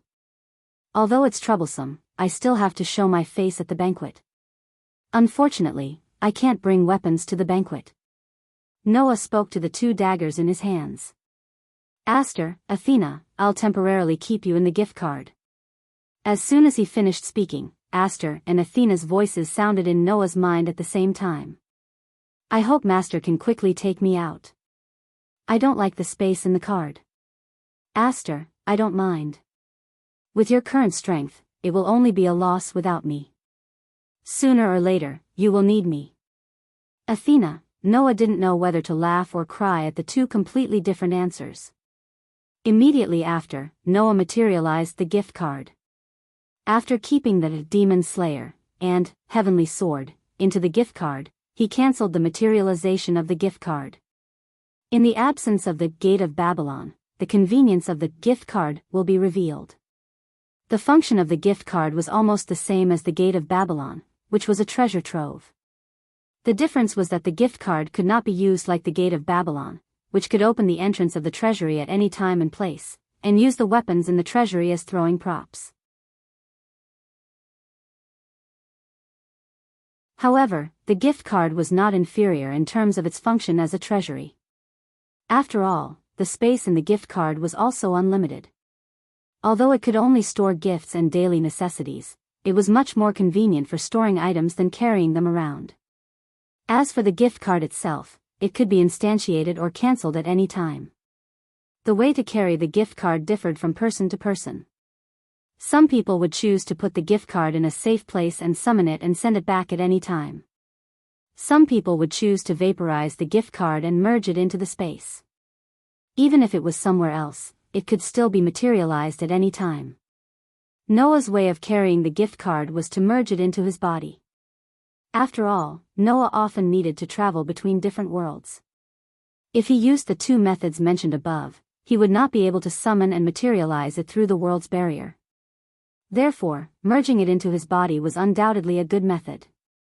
After putting away the elven device and cancelling the gift card and merging it into his body, Noah looked at the sky. It was dusk. The celebration would be held at night. There was still plenty of time. There's still some time. I'll go check on that silly girl. After saying this, Noah walked out of the room and headed in another direction.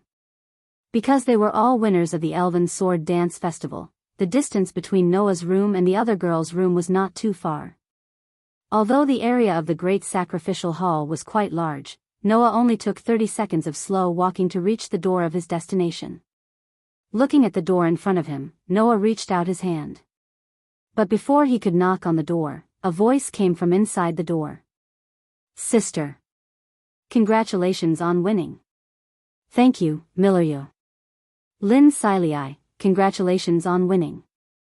Thank you, Mila. Sob sob sob, it's great that Milady won. Don't cry, Carol. It's embarrassing.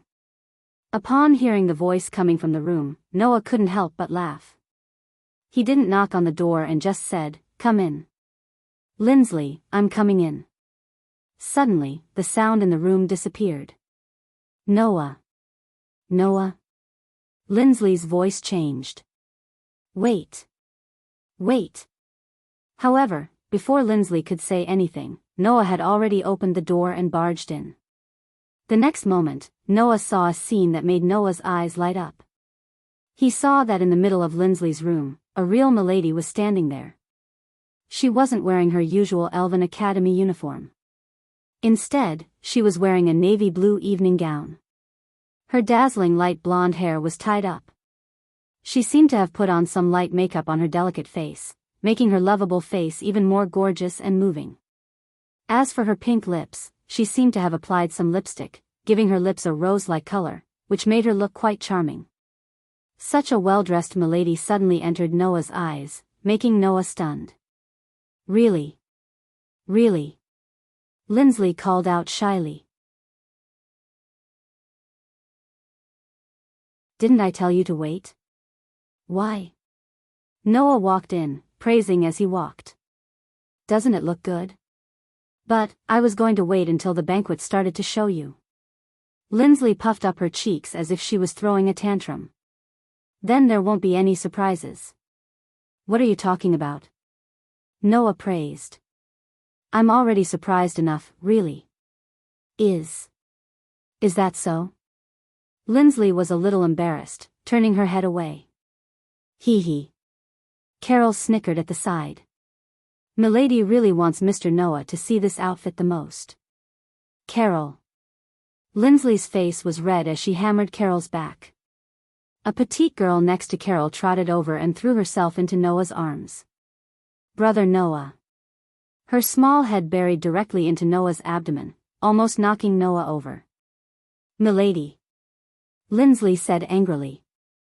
You can't do this kind of unladylike behavior. However, Milady completely ignored her sister. She raised her head and smiled at Noah like a flower. I watched all of Brother Noah's matches. It was really amazing. Brother's sword dance was really, really cool. Really? Noah smiled and patted Milady's head. Did you like it? I did, Milady said bluntly. And Mira liked it too. Just as she finished speaking, the back of her collar was grabbed by Mira, who suddenly appeared behind her and lifted her up. Congratulations on winning, Noah. Mira ignored the struggling Milady, and a rare smile appeared on her pretty face. Your sword dance was really amazing. You even defeated the strongest sword dancer and received the same honor as Liena Subble. It's really amazing. The absolute sword envoy of Black and White, this title will soon be known throughout the continent. Carol said with a smile. Mr. Noah will soon have a lot of fans. Like the strongest sword dancer, he will become the idol of all the elves on the continent. And, brother also helped sister win. Milady's smile became even brighter. This way, Sister Eudia will be able to come out of the cursed ice. Lindsley's expression instantly froze. The atmosphere became uncomfortable.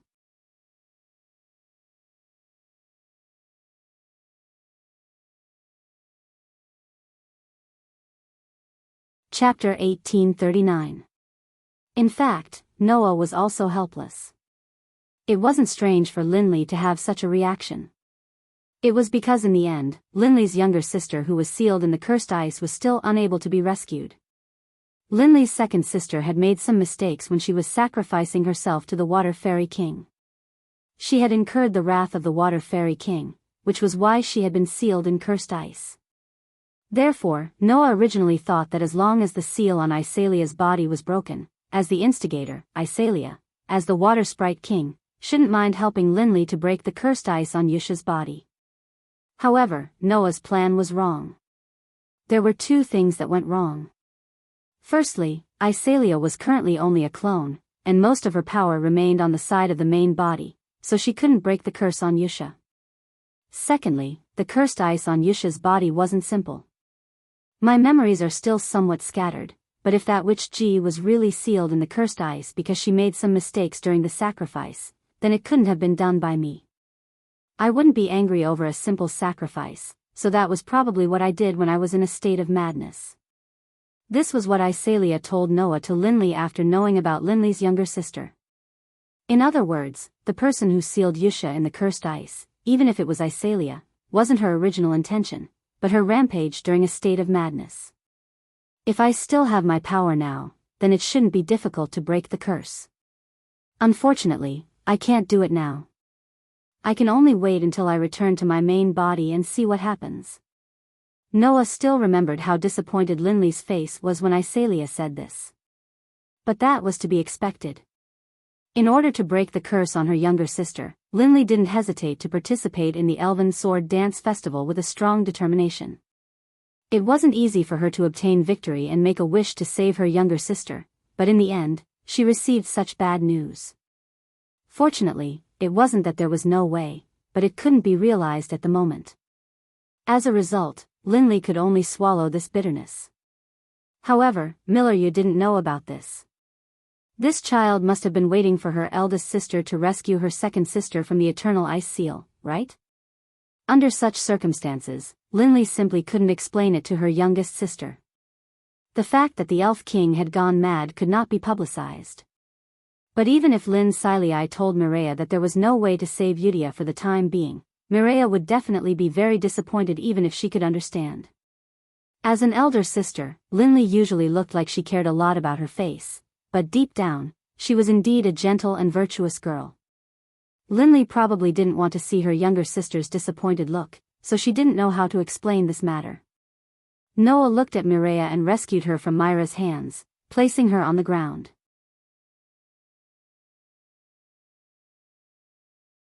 Don't worry. Noah squatted down and reached out his hand to pat Malaja's head. Lindsay Lay will definitely save your second sister. Malayu nodded heavily, her little face brimming with happiness. On the other hand, Linley's expression became extremely complicated. Eldest miss? Carol noticed Linley's expression and asked curiously. What's wrong? Linley didn't seem to know how to answer Carol's question and fell silent for a moment. This made Carol worried instead. Even Milayu blinked her eyes and moved forward in confusion. Sister? What's wrong? Before Milayu could reach Linley, Mira stepped forward and held her hand. Linley should have something important to discuss with Noah. Let's go out first and not disturb them. Mira seemed to have noticed something. Although she was very young, only 13 years old, Mira was appointed as the leader of the Lipa division by the Russell Bell Duchy. Her mind was much better than the average person of her age. Sensing that Noah and Linley seemed to be hiding something, Mira very considerately covered for the two of them. Is that so?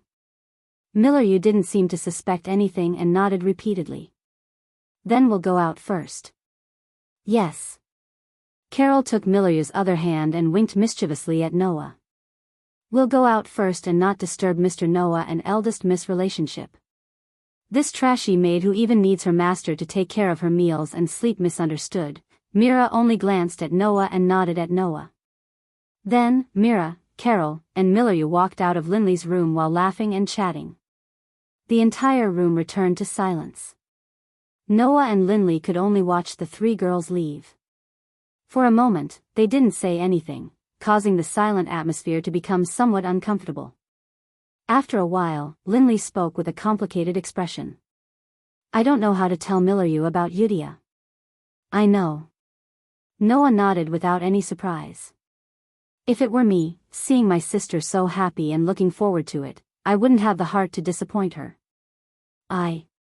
What should I do? Linley's eyes began to fill with tears. Even Lady Iselia can't break the cursed ice, then what can we do to save Yudia? Iselia just hasn't recovered her strength yet. It's not impossible to save your sister. Noah turned his head and looked at Linley. When everything is over, your sister will naturally be rescued from the cursed ice. Everything is over? How long do we have to wait? Linley said with some sadness. Even the Elven King can't deal with that otherworldly darkness. Even if Lady Iselia recovers her strength, can she resist the erosion of the otherworldly darkness and end everything? That's something I need to consider. Noah smiled indifferently. You just need to quietly wait for the good news. Wait? Linley was a little anxious. But I've already waited. Before she could finish her sentence, Lynn Silei couldn't speak anymore. Because Noah suddenly stretched out a finger and covered Linley's rosy lips. While Linley was still in a daze, Noah looked directly at the girl in front of him. His eyes were like gemstones, and his dark pupils seemed to be able to suck people in, shining like the stars in the sky. Looking at Noah like this, Linley couldn't help but be a little absent-minded. Immediately, Noah opened his mouth. Do you still remember what happened in the kitchen when we returned to the academy?